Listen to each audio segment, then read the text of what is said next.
إن الحمد لله رب العالمين والصلاة والسلام على نبينا محمد صلى الله عليه وسلم وعلى آله وصحبه ومن تبعهم بإحسان إلى يوم الدين أما بعد.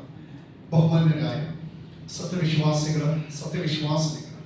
അള്ളാഹുവിനെ സൂക്ഷിച്ചുകൊണ്ട് ജീവിക്കുക. അതിനായി അള്ളാഹു നമ്മെ എല്ലാവരെയും അനുഗ്രഹിക്കുമാറാകട്ടെ. നമ്മൾ പ്രാർത്ഥന കൊണ്ട് തുടങ്ങാൻ ഒപ്പം ചൊല്ലുക.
നമ്മുടെ സൂറത്തുൽ മുൽക്കിലെ 24-ാമത്തെ ആയത്തിന്റെ വിശദീകരണങ്ങളും അതിലെ പാഠങ്ങളുമാണ് പഠിച്ചുകൊണ്ടിരിക്കുന്നത്. അല്ലാഹു ഈ ആയത്തിൽ മനുഷ്യന്മാരെ ഭൂമി പെരുപ്പിച്ചുണ്ടാക്കിയവൻ അല്ലാഹുവാണെന്ന് അറിയിക്കുന്നു. എത്ര മനുഷ്യന്മാർ പെരുപ്പുണ്ടായാലും ഈ എല്ലാ മനുഷ്യന്മാരും മഹ്ശറിലേക്ക് അല്ലാഹുവിന്റെ അടുക്കിലേക്ക് ഒരുമിച്ച് കൂട്ടപ്പെടുന്ന ഒരു ദിവസം ഉണ്ടാകും. ആ നിലക്ക് ഓർമ്മിച്ച് ജീവിക്കണം നമുക്ക് അറിയിക്കാം. മനുഷ്യന്മാരെ അല്ലാഹു ഈ ഭൂമിയിൽ പെരുപ്പിച്ചുണ്ടാക്കിയത് ആദം ഹവ്വ ദമ്പതിമാരിൽ നിന്നാണ്. ആ ഒരൊറ്റ ദേഹത്തിൽ നിന്ന്, ആദം എന്നൊരു ദേഹത്തിൽ നിന്നാണ് ഈ കണ്ട എല്ലാ മനുഷ്യന്മാരെയും അല്ലാഹു പെരുപ്പിച്ചുണ്ടാക്കി. നമ്മളൊക്കെ ഈ ഭൂമിയിലെ എല്ലാ മനുഷ്യരും ആദം നബിയുടെ മക്കളാണ്. മനുഷ്യര് അങ്ങനെ കാണണമെന്നാണ് ഖുർആനും നമ്മളെ പഠിപ്പിക്കുന്നത്. ആദം നബിയുടെ കഥയിൽ നമ്മൾ അങ്ങനെ പറഞ്ഞു വന്ന് ആദം നബി അലൈഹി സ്വലാത്തു വസ്സലാമക്കും ഹവ്വ അലൈഹി സ്വലാമിനും സ്വർഗലോകത്ത് വെച്ചൊരു തെറ്റുപറ്റി. ആ തെറ്റുപറ്റി എന്നാണ് നമുക്ക് കഴിഞ്ഞ ആഴ്ച പറഞ്ഞ വിഷയങ്ങൾ. തെറ്റുപറ്റി എന്ന് ആദം നബിക്ക് മനസ്സിലായപ്പോൾ ആദം നബി അലൈഹി സ്വലാത്തു വസ്സലാം ഹവ്വ അലൈഹി സ്വലാം തങ്ങളുടെ തെറ്റുകൾ അള്ളാഹുവിനോട് ഏറ്റു പറഞ്ഞ് തൗബ ചെയ്യും. അള്ളാഹുവിനോട് തൗബ സ്വീകരിക്കും. ഉടനെ ഇബ്ലീസും തെറ്റ് ചെയ്തു. ആദ്യം തെറ്റ് ചെയ്ത ഇബ്ലീസാണ്. തുടർന്ന് തൊട്ടടുത്ത് തന്നെ മനുഷ്യവർഗത്തിൽ ആദം നബിക്കും തെറ്റുപറ്റി. പക്ഷെ ഇബ്ലീസും ആദം നബി അല്ലെങ്കിൽ ഇബ്ലീസും മനുഷ്യരും തമ്മിലൊരു വ്യത്യാസത പറഞ്ഞാൽ ഇബ്ലീസ് തെറ്റിൽ ഉറച്ചു, ഒരിക്കലും അത് തിരുത്തിയില്ല. പക്ഷെ ആദം നബി അലൈഹി സ്വലാത്തു വസ്സലാം തെറ്റ് തിരുത്തുകയും പശ്ചാത്തപിക്കുകയും ചെയ്യും. എപ്പോഴും നമ്മളും അങ്ങനെയാണ്. ഒരിക്കലും തെറ്റുകളെ മനുഷ്യരാണ് തെറ്റുവരും, അത് അള്ളാഹ്ക്കറിയാം. മുഅ്മിനീങ്ങൾക്ക് തെറ്റുവരും, സ്വഹാബത്തിന് തെറ്റുപറ്റിയിട്ടുണ്ട്. ചില നബിമാർക്കൊക്കെ ചില തീരുമാനം എടുക്കുന്നതിൽ ചെറിയ പെശകുകൾ പറ്റിയിട്ടുണ്ട്, മുഹമ്മദ് നബിക്ക് വരെ. അതുകൊണ്ടാണ് ചില തിരുത്തലുകൾ അബസവത്തവലേക്ക് ഇറങ്ങിയതുകൊണ്ട് അബ്ദുല്ലാഹ് ഇബ്നു മക്തൂമിനെ വിഷയവുമായി ബന്ധപ്പെട്ട് നബിക്കൊരു നിലപാടിൽ വന്ന ചെറിയൊരു പ്രശ്നം വീട്ടിലെത്തിയപ്പോൾ അള്ളാഹു അത് തിരിച്ചു കൊടുക്കും. അങ്ങനെ പലതുണ്ട്. അപ്പൊ അത് അള്ളാഹ്ക്ക് അറിയാം. പക്ഷെ നമ്മൾ എന്ത് ചെയ്യണം? എന്ത് തെറ്റ് പറ്റിയാലും മനസ്സ് തുറന്ന് അള്ളാഹുവിനോട് ഏറ്റു പറയും. അപ്പൊ അള്ളാഹു സുബ്ഹാനഹു വ തആല തെറ്റ് കുറ്റങ്ങളൊക്കെ പുറത്തു തന്ന് അള്ളാഹുവിന്റെ കാരുണ്യത്തിലേക്ക് നമ്മളെ പ്രവേശിപ്പിക്കുന്നതാണ് എന്നൊരു വിഷയമാണ് നമ്മൾ പറഞ്ഞത്.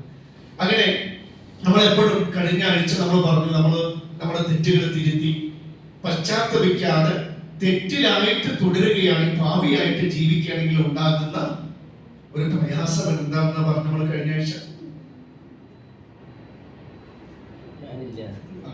പ്രധാന പാഠം അതായിരുന്നു. കഴിഞ്ഞ വെള്ളിയാഴ്ച വോട്ടൊക്കെ ചെയ്ത് വെച്ച സമയത്താണ് ആ വിഷയം പറഞ്ഞത്. മനുഷ്യർ തെറ്റുകൾ ചെയ്യുമ്പോൾ, തെറ്റുകൾ പെരുകുമ്പോൾ അല്ലാഹു സുബ്ഹാനഹു വ തആല അത് തിരുത്താതിരിക്കുമ്പോൾ, തൗബ ചെയ്യാതിരിക്കുമ്പോൾ അല്ലാഹു അവരുടെ മുകളിൽ അവർക്ക് ശിക്ഷയായി അക്രമികളായ ധിക്കാരികളായ അനീതി കാണിക്കുന്ന, ജനങ്ങളെ കൊള്ളയടിക്കുന്ന ധിക്കാരികളായ ഭരണാധികാരികളെ മുകളിൽ കൊണ്ടുവരുന്നു.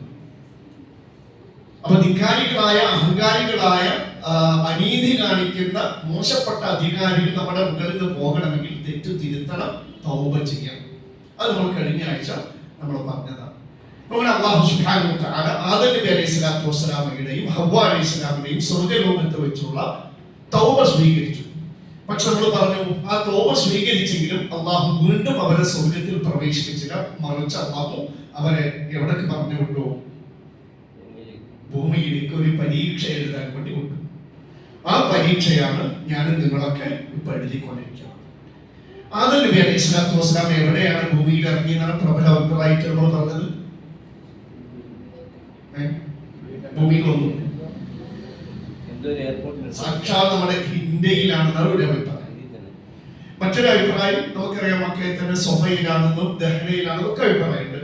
പിന്നെ ഹവ്വ അലൈഹിസ്സലാം ഇറങ്ങിയത് ജിദ്ദയിലാണ്. അങ്ങനെ ആദം ഹവ്വ ദമ്പതിമാർ ഭൂമിയിലെത്തി. പക്ഷെ ഇവർ കണ്ടുമുട്ടുന്നത് ഒറ്റ ദിവസത്തിൽ കണ്ടുമുട്ടിയിട്ടില്ല എന്നാണ് അഭിപ്രായം. ഒരുപാട് കാലം ഭൂമിയിൽ രണ്ട് ദിക്കിൽ ഇറങ്ങുകയും ഒരുപാട് കാലത്തെ അന്വേഷണങ്ങൾക്കൊടുവിലാണ് ചില അഭിപ്രായങ്ങളിലൊക്കെ അറഫ മക്കത്തെ അറഫ അവിടെ വെച്ചാണ് കണ്ടുമുട്ടിയതൊക്കെ ഒരു അഭിപ്രായമുണ്ട്. അതുകൊണ്ടാണ് അറഫ എന്ന പേര് വന്ന് തിരിച്ചറിഞ്ഞു എന്നൊക്കെ പേര് വന്നതൊക്കെ ഒരു അഭിപ്രായമുണ്ട്. എന്താണെങ്കിലും ആദം ഹവ്വ ദമ്പതിമാർ ഭൂമിയിൽ വെച്ച് കണ്ടുമുട്ടി. അങ്ങനെ അവരുടെ ജീവിതം മുന്നോട്ട് പോയിക്കൊണ്ടിരിക്കുക. അല്ലാഹു സുബ്ഹാനഹു വ തആല ഭൂമിയിൽ വെച്ച് ആദം നബി അലൈഹിസ്സലാത്തു വസ്സലാമുക്ക് ഹവ്വ അലൈഹിസ്സലാമിന് സന്താനങ്ങൾ നൽകി. പല അഭിപ്രായങ്ങളാണ്. നിങ്ങൾ ആദം നബിയുടെ മക്കളായിട്ട് കേട്ടത് എത്ര പേര്, ആരൊക്കെയാണ് നിങ്ങൾ മനസ്സിലാക്കി വെച്ചത്? അല്ല, ആദം നബിയുടെ മക്കൾ, ആദം നബിയുടെ മക്കളോ? രണ്ടല്ല, ധാരാളം മക്കളെ നൽകി എന്നുള്ളതാണ്. കഥ പറയുമ്പോ ആ മക്കളിൽ രണ്ടുപേരുടെ കഥ എടുത്തു വന്നു. ഏത്? ഖുർആനിൽ ആദം നബിയുടെ കുറെ മക്കളിൽ രണ്ടുപേരുടെ കഥ അല്ലാഹു പറഞ്ഞു. പക്ഷെ അത് രണ്ടല്ല, ധാരാളം മക്കൾ ആർക്ക് നൽകിയിട്ടുണ്ട്? ആദം നബി അലൈഹിസ്സലാത്തു വസ്സലാമക്ക് അല്ലാഹു നൽകിയിട്ടുണ്ട് എന്നാണ് ചരിത്രങ്ങളും മറ്റുമൊക്കെ പഠിപ്പിക്കുന്നത്. അത് ഖുർആൻ പറഞ്ഞു. ആദം നബിയുടെ കുറെ മക്കളിൽ അല്ലാഹു ആ രണ്ടുപേരുടെ കഥ പറഞ്ഞു തരാനും ചില കാരണങ്ങൾ.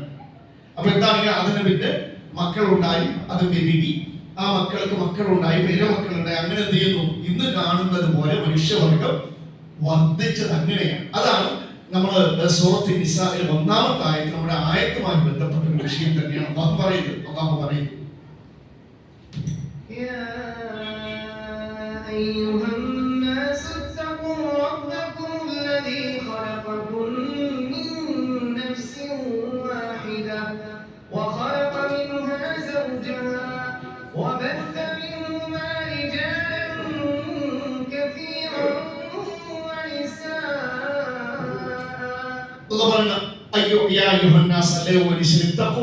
നിങ്ങൾ റബ്ബിനെ സൂക്ഷിച്ച് ജീവിക്കുക. അങ്ങനെ ആ റബ്ബ് ആരാണ്? ഖലഖക്കും, നിങ്ങളെ സൃഷ്ടിച്ചു. മിൻ നഫ്സിൻ വാഹിദത്തിൻ, ഒരൊറ്റ ശരീരത്തിൽ. അതാരുടെ പേരെന്ന് പറയും? ഒരൊറ്റ ദേഹത്തിൽ നിങ്ങളെ സൃഷ്ടിച്ചു. അതാണ് ആദമാണ്. ഒരു ദേഹം, അത് ആദമിന്റെ ദേഹം. എന്നിട്ട് ആ ഒരു ദേഹത്തിൽ നിന്ന്, എന്ന് വെച്ചാൽ ആദമിൽ നിന്ന് സൗജഹ, ആദമിന്റെ ഇണയെയും പടച്ചു. നമ്മൾ ആ കഥ പറഞ്ഞു ഓർമ്മണ്ടല്ലോ. ആദം നബിന്റെ വാരിയലിൽ നിന്നാണ് ആദം നബിന്റെ ഇണയായ നമ്മുടെ മാതാവായ ഹവ്വ അലൈഹിസ്സലാം ശ്രദ്ധിച്ചത്. എന്നിട്ട് അല്ലാഹു ചെയ്തു, ഈ ദമ്പതിമാരിൽ നിന്ന് ഇവർ രണ്ടുപേരിൽ നിന്നാണ്, ആ ഒരു ദേഹവും ആ ഒരു ദേഹത്തിന്റെ ഇണയിൽ നിന്നുമായിട്ട് എന്ത് ചെയ്യുന്നു? ധാരാളം സ്ത്രീ പുരുഷന്മാരെ അല്ലാഹു വ്യാപിപ്പിച്ചു എന്നാ പറയുന്നത്. അപ്പൊ ഇക്കണ്ട എല്ലാ മനുഷ്യന്മാരുടെയും വാപ്പയും ഉമ്മയും ഒന്നാണ്. മുസ്ലിങ്ങളെ കൊല്ലാൻ വേണ്ടി നടക്കുന്ന വർഗീയവാദികളും ആരുടെ മക്കൾ തന്നെയാണ്? നബിയുടെ മക്കളാണ്. ഇനി അവസാന കാലഘട്ടത്തിൽ മഹാകുഴപ്പക്കാരായ യജൂജും അജൂജും അവരും ആദം നബിയുടെ മക്കളാണ്. എല്ലാവരും ആ നിലക്കുള്ള സ്നേഹവും ബഹുമാനമൊക്കെ എന്ത് ചെയ്യണം? മനുഷ്യന്മാര് വെച്ച് പുലർത്തുന്ന. പക്ഷെ ചില ആൾക്കാരെന്തെയും ആദം നബിയുടെ മക്കളിൽ മോശക്കാരുണ്ടാവും. ആദം നബിക്ക് ആദ്യം ഉണ്ടായ മക്കൾ എന്നല്ലേ നിങ്ങൾ ആലോചിച്ചു. രണ്ട് മക്കളുടെ കഥ കൂടാൻ പറഞ്ഞു. ആ രണ്ട് മക്കളും ഒരേ സ്വഭാവക്കാരല്ല, ആണോ? രണ്ടും ആദം നബിക്ക് ആദ്യം ഉണ്ടായ രണ്ട് മക്കളില്ലേ, ആ രണ്ട് മക്കളും ഒരേ സ്വഭാവക്കാരല്ല. ആദ്യത്തെ ആദം നബിന്റെ മക്കളുടെ കഥ രണ്ടും രണ്ട് സ്വഭാവക്കാരായിരുന്നു. അതങ്ങനെയാണ്. അത് പരസ്പരം മനസ്സിലാക്കി പൊരുത്തപ്പെട്ട് മുന്നോട്ട് പോകണം. നോക്കണേ, ആദം നബി അലൈഹി സ്വലാത്തു വസ്സലാം അബ്നാഉ ആദം, ആദം നബിക്ക് ധാരാളം മക്കളുണ്ട്, ഉണ്ടായിട്ടുണ്ട്, അള്ളാഹു നൽകിയിട്ടുണ്ട്. പക്ഷെ ഖുർആനിൽ ആദം നബിന്റെ മക്കളുടെ കാര്യത്തിൽ അള്ളാഹു രണ്ട് മക്കളുടെ കഥയാണ് ഖുർആനിൽ പറഞ്ഞിട്ടുള്ളത്. അങ്ങനെ ഖുർആനിൽ ആദം നബിന്റെ മൊത്തം മക്കളുടെ കൂട്ടത്തിൽ രണ്ടുപേരുടെ കഥ ഖുർആനിൽ ഇവരുടെ പേര് പറഞ്ഞിട്ടില്ല. ഖുർആനിൽ ഇവരുടെ പേര് പറഞ്ഞിട്ടില്ല. എന്നാൽ ആദം നബിന്റെ ആ രണ്ട് മക്കളുടെ കഥ പറഞ്ഞ ഭാഗത്തെ ചരിത്ര രേഖകളിൽ ഒരാളുടെ പേര് ഹാബീൽ. ആ പേര് നോട്ട് ചെയ്തൊക്കെ മറക്കരുത്. മറ്റൊരാളുടെ പേര് ഹാബീൽ. ഇതിൽ നല്ല തഖ്വയുള്ള ആള് ഹാബീൽ, കുറച്ച് തഖ്വ കുറഞ്ഞ ആളും പിന്നീട് കൊല നടത്തുന്നതൊക്കെ ആരാണ്? ഹാബീൽ. പക്ഷേ അല്ലാഹു സുബ്ഹാനഹു വ തആല സൂറത്തുൽ മാഇദയിൽ നോട്ട് ചെയ്ത് വെച്ച് വിട്ടിട്ടുണ്ട്. അമാലിന്റെ തഫ്സീർ ഉറുദുമായിട്ടൊക്കെ കൃത്യമായിട്ട് ഈ കഥ മനസ്സിലാവും. 27-ാമത്തെ ആയത്ത് മുതൽ ഏകദേശം ആ കൊല നടന്ന് കീറിക്കുന്നത് വരെ 31-ാമത്തെ ആയത്ത് വരെ എന്തുണ്ട്? ആദം നബിയുടെ മക്കളുടെ കഥയാണ് അള്ളാഹു പറയുന്നത്. അതിന്റെ തുടക്കം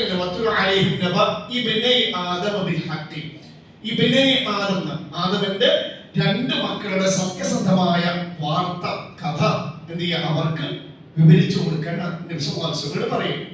അപ്പോ ആദം നബിയുടെ ഈ രണ്ട് മക്കള് ഓരോരുത്തരും ഇരട്ടകളായിട്ടാണ് ജനിക്കുന്നത്. രണ്ട് ഇരട്ടകളാണ് എന്ന് വെച്ചാൽ കാബീലിന്റെ കൂടെ ഇഖ്ലീമ, കാബീല് ആണ്, ഇഖ്ലീമ പെണ്ണ്. അപ്പോ പേര് മറക്കണ്ട. എന്നാലും കാബീലിന്റെ കൂടെ ജനിച്ച ഇരട്ട സഹോദരി ആരാണ്? ഇഖ്ലീമ. മറക്കണ്ട, ഇഖ്ലീമ. കാബീലിന്റെ കൂടെ ജനിച്ച ഇരട്ട, കാരണം വിവാഹം ഓപ്പോസിറ്റ് ആയിട്ടാണ് നടക്കുക. അപ്പോഴാ പ്രശ്നം വന്നത്. അതിനാണ് ഞാൻ പേര് മറക്കേണ്ടെന്ന് പറഞ്ഞത്. കാബീലിന്റെ കൂടെ ജനിച്ച ഇരട്ട സഹോദരി ആരാണ്? ഇഖ്ലീമ. ഇനി ഹാബീൽ, കുറച്ച് തെക്കവഴിയുള്ള ഹാബീലിന്റെ കൂടെ ജനിച്ചത് ഹാബീലിന്റെ സഹോദരി ആരാണ്? ലബൂദ. എന്താണ് തീരുമാനം? ക്ലിയർ ആയി എന്ന് പറയാ. എങ്ങനെയാണ്? കാബീലിന്റെ കൂടെ ജനിച്ച ഇരട്ട സഹോദരി ഇഖ്ലീമ, ഹാബീലിന്റെ കൂടെ ജനിച്ച ഇരട്ട സഹോദരി ലബൂദയാണ്. അങ്ങനെ ഇവർ വളർന്ന് വലുതായി വിവാഹ പ്രായം എത്തിയപ്പോ ആദം നബി അലൈഹി സ്വലാത്തു വസ്സലാം ഇവരിൽ ആരെ വിവാഹം കഴിക്കണമെന്ന് ആദം നബി നിശ്ചയിച്ചു കൊടുത്തു. ഓപ്പോസിറ്റ് ആയിട്ടാണ് വന്നത്. അങ്ങനെ കാബീല് കല്യാണം കഴിക്കേണ്ടത് ഹാബീലിന്റെ കൂടെ ജനിച്ച സഹോദരി ലബൂദയാണ് കല്യാണം കഴിക്കുന്നത്. ഇത് ആദം നബി നിശ്ചയിച്ചാണ്. എങ്ങനെയെന്ന് പറയും? കാബീലിന്റെ കൂടെ ജനിച്ച ഇഖ്ലീമയല്ല കഴിക്കേണ്ടത്. മനസ്സിലായില്ല? ഓപ്പോസിറ്റ്. കാബീല് കഴിക്കേണ്ട ആരാണ്? ഹാബീലിന്റെ കൂടെ ജനിച്ച ഇരട്ട സഹോദരിയായ ലബൂദയെ വിവാഹം കഴിക്കും. എന്നാൽ ഹാബീല് കഴിക്കേണ്ടത് കാബീലിന്റെ കൂടെ ജനിച്ച ഇഖ്ലീമയാണ്.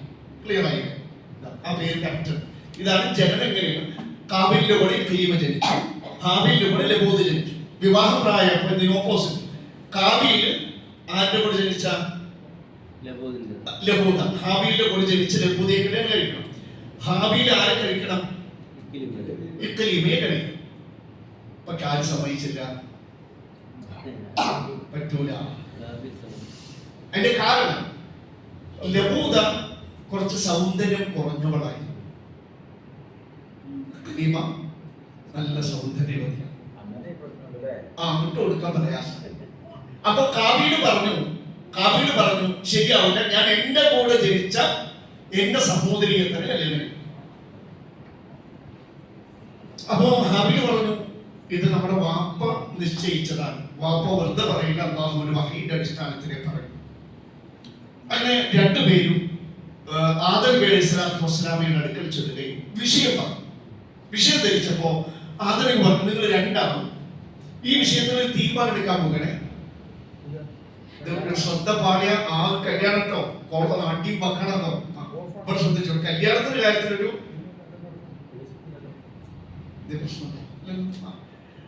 ഇതിലൊരു തീരുമാനം എടുക്കാൻ വേണ്ടിയിട്ട് എങ്ങനെയാണ് വാദം പറയും. ശരിക്കും ആദം നബി നിശ്ചയിച്ചത് ഓപ്പോസിറ്റ് ആയിരുന്നു. കാബീൽ കഴിക്കേണ്ടത് ഹാബീലിന്റെ കൂടെ ജനിച്ച സഹോദരി അല്ലെ, ഹാബീൽ കഴിക്കേണ്ടത് കാബീലിന്റെ കൂടെ ജനിച്ച സഹോദരി. അപ്പൊ കാബീലാണ് എന്ത് ചെയ്ത് ഉണക്കിട്ടത്. കാരണം കാബീലിന് കിട്ടിയതാരായിരുന്നു? സൗന്ദര്യം കുറഞ്ഞ ലഭൂതയാണ്. അപ്പൊ കാബീൽ പറഞ്ഞു പറ്റൂല, ഞാൻ എന്റെ കൂടെ ജനിച്ച സൗന്ദര്യവതിയായിട്ടുള്ള ഇക്ലീമിയത്തിന് കഴിക്കും. അപ്പൊ ഹാബീൽ പറഞ്ഞു എനിക്ക് കുഴപ്പമൊന്നുമില്ല, നമ്മുടെ വാപ്പയാണ് തീരുമാനിക്കേണ്ടത്, കാരണം വാപ്പയാണ് ഇവിടെ നിശ്ചയിച്ചത്. അപ്പൊ ആദം നബി എന്ന് പറഞ്ഞു ഒരു കാര്യം, ഈ കാര്യത്തിൽ തീരുമാനമെടുക്കാൻ നിങ്ങൾ അള്ളാഹ്ക്ക് വേണ്ടി ഒരു ബലി നൽകുക. ആരുടെ ബലി സ്വീകരിച്ചോ അവർ ആരെ വിവാഹം നിൽക്കട്ടെ? സൗന്ദര്യവതിയായ ക്ലിയർ. അള്ളാഹു ആ ഒരു കഥയാണ് സൂറത്തുൽ മാഇദയിൽ പറഞ്ഞത്. 27-ാമത്തെ ആയത്ത് അവരുടെ കഥ തുടങ്ങും. ഒപ്പം മൂടി واتل عليهم نبأ بني آدم بالحق إذ قربا قربانا فتقبل من أحدهما ولم يتقبل من الآخر قال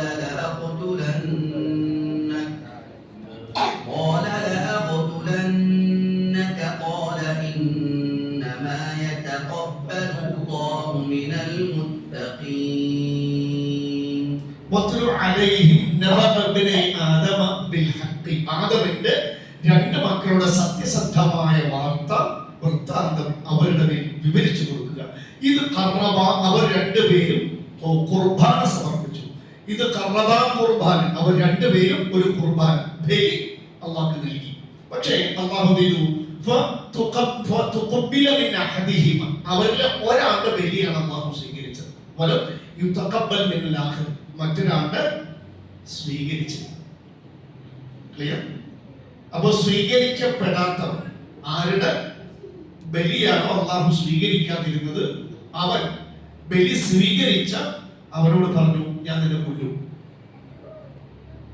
അപ്പൊ ആ ബലി സ്വീകരിച്ച അല്ലെങ്കിൽ സ്വീകരിക്കപ്പെട്ട ആ മുത്തഖിയായിട്ടുള്ള ആദം നബി പറഞ്ഞു തഖ്വയുള്ളവരിൽ നിന്ന് മാത്രമാണ് എന്ത് ചെയ്യുക, അല്ലാഹു അമൽ കബൂലാക്കുക, ബലി സ്വീകരിക്കുക.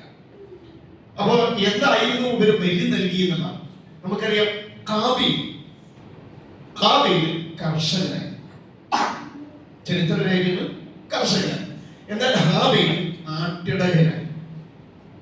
ഇപ്പൊ രണ്ടുപേരോട് അള്ളാഹു ബലി നൽകാമോ, ആദം നബി ബലി നൽകാമോ? അങ്ങനെ ഹാബീൽ എന്ത് ചെയ്തു? തന്റെ ആടുകളിൽ ഏറ്റവും തഖ്വയുള്ള ഒരാളാണ് ഹാബീൽ. അങ്ങനെ ഹാബീൽ തന്റെ ആടുകളിൽ ഏറ്റവും നല്ല മേന്മയുള്ള നല്ല ആടിനെയാണ് തിരഞ്ഞെടുത്തത്.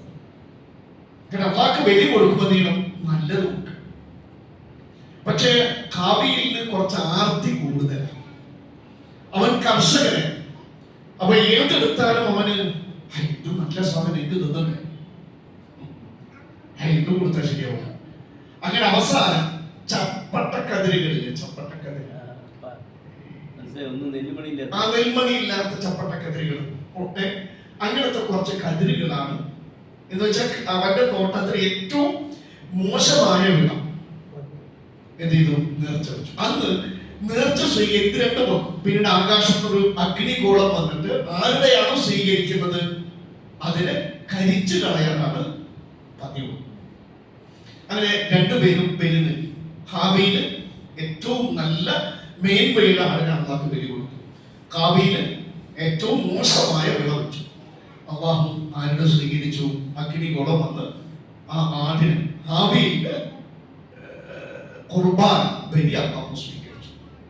അപ്പൊ ആർക്ക് ദേഷ്യം വന്നു?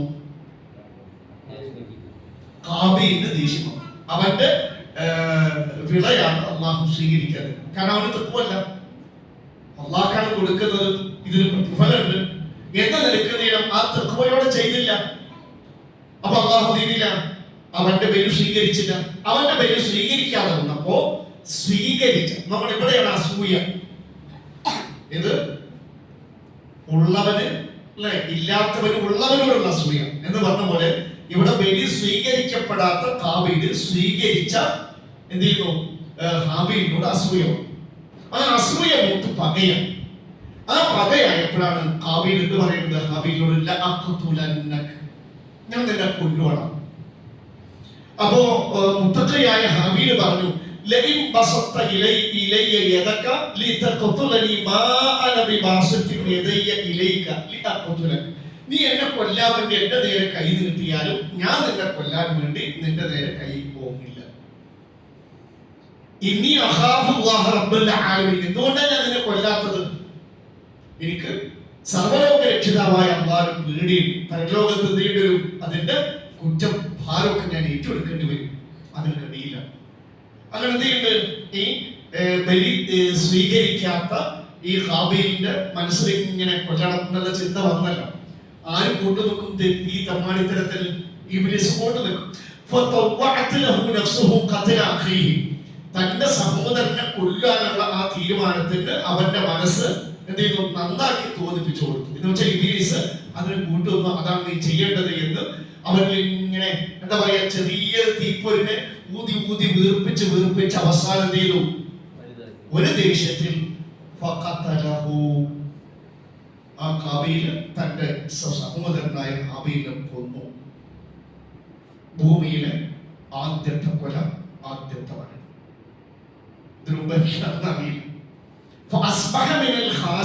അങ്ങനെ അവൻ ഈ കൊലയാളിയായ ആദമിന്റെ മകൻ എന്ത് ചെയ്തു? അവൻ നഷ്ടക്കാരിൽ പെട്ടവനായി മാറി എന്നാണ് കഥ പറയുന്നത്. പിന്നെ ഈ കഥയുടെ അവസാനം അവൻ ഖേദിച്ചു എന്ന് പറയുന്നു. പക്ഷെ ആ ഖേദം സ്വീകരിച്ചോ ഇല്ലേ എന്ന് അള്ളാഹു പറയുന്നു. പക്ഷെ പ്രശ്നം എന്താ അറിയോ?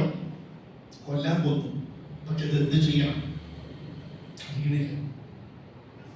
കാരണം ഭൂമിയിൽ ഇങ്ങനൊരു സംഭവമില്ലല്ലോ, മരണമില്ലല്ലോ. ആദ്യം വന്നിട്ടല്ലോ ഉണ്ടോ? അപ്പൊ ഈ ആദം നബി ജീവിച്ചിരിക്കുന്നുണ്ട്. ഇത് ആദം നബി അറിയാതെ ഇത് മറിക്കണം. എന്താ ചെയ്യേണ്ടതെന്ന് അറിയുന്നില്ല. ഇബ്നു അബ്ബാസ് ഒക്കെ പറയുന്നത് 1 വർഷത്തോളം ഈ മയ്യത്ത് വെച്ച് നടന്നു. നമ്മുടെ പോലെ 70 വയസ്സല്ല അവർക്ക്. അതുകൂടി ഓർക്കണം. ആ ഒരു അവസ്ഥ, അയാളുടെ ആ സങ്കടം, ഇതൊന്ന് രക്ഷപ്പെടാനുള്ള ഒരു വഴി കിട്ടാതെ ഇങ്ങനെ അലഞ്ഞ് നടക്കുക. അപ്പോഴാണ് അവസാനം അള്ളാഹു അതിനൊരു വഴി കാണിച്ചു. അള്ളാഹു പറയും فبعث الله غرابا يبحث في الأرض ليريه كيف يواري سوءة أخيه قال يا ويلتى أعجزت أن أكون مثل هذا الغراب فأواري سوءة أخي فأصبح من النادمين. മയ്യത്തുമായിട്ട് ഇങ്ങനെ ഇത് എന്തു ചെയ്യണമെന്നറിയാതെ കൊലയാളിയായ ആദന്റെ മകൻ ഇങ്ങനെ സഹോദരന്റെ മയ്യത്തുമായിട്ട് ഇങ്ങനെ നടക്കുമ്പോഴാണ് എന്താണെച്ചാൽ ഒരു പ്രയാസം ഉണ്ടാവുമല്ലോ. നമ്മളൊക്കെ ഒരു തെറ്റ് പറ്റിയാൽ നമ്മുടെ മനസ്സിൽ വേണ്ടിയിരുന്നില്ല, ഇനി രക്ഷപ്പെടണം, ഇത് മറയ്ക്കണം. പറ്റിക്കഴിഞ്ഞാൽ പിന്നെ ആരും അറിയാതെ രക്ഷപ്പെടാനുള്ള വഴികളാണ് നോക്കാം. അങ്ങനെ നടക്കുമ്പോഴാണ് അല്ലാഹു സുബ്ഹാനഹു വ തആല അല്ലാഹു കാക്കയെ നിയോഗിച്ചു. കാക്കയെ നിയോഗിച്ചു. അതാണ് കഴിഞ്ഞ ആഴ്ച നമ്മള് ആദം നബി ഇന്ത്യയിൽ ഇറങ്ങി എന്ന് പറഞ്ഞപ്പോൾ നമ്മൾ അതിന് സാധ്യത ഉണ്ട് എന്ന് പറഞ്ഞത് എന്തുകൊണ്ടാണ്? ഇതാണ് അതിന്റെ കാരണം. കാരണം ആദം നബിന്റെ മക്കൾ ഇന്ത്യയിൽ ജീവിച്ചിട്ടുണ്ട്. കാരണം കാക്കയുടെ ഉത്ഭവം ചരിത്രകാരന്മാർ പറയുന്നത് ഏഷ്യൻ വൻകരയിലാണ്. India or Sri Lanka. എവിടെ അമ്മ പറഞ്ഞെന്താ? കാക്കയെ നിയോഗിച്ചു എന്ന്. അപ്പൊ കാക്കയുടെ ഉത്ഭവവും നിയോഗവും ഒക്കെ ഇന്ത്യയാണ് എന്ന് പറയും. അപ്പൊ ഇത് രണ്ടും ചേർക്കുമ്പോൾ ആദം നബി, ആദമിന്റെ മക്കളും ഒക്കെ ഇന്ത്യയിലൂടെ ജീവിച്ചിട്ടുണ്ട്. നിങ്ങൾ ശരിക്കും നമ്മൾ സൂക്ഷ്മമായി പരിശോധിച്ചാൽ ഈ ഇവിടുത്തെ ഹൈന്ദവ സഹോദരന്മാർക്ക് പലപ്പോഴും ഈ ഇസ്ലാമിന്റെ പല ചരിത്രങ്ങളുമായി ചെറിയൊരു കണക്ഷൻ കാണും. അത് വ്യതിചലിച്ചു പോയ പലതും.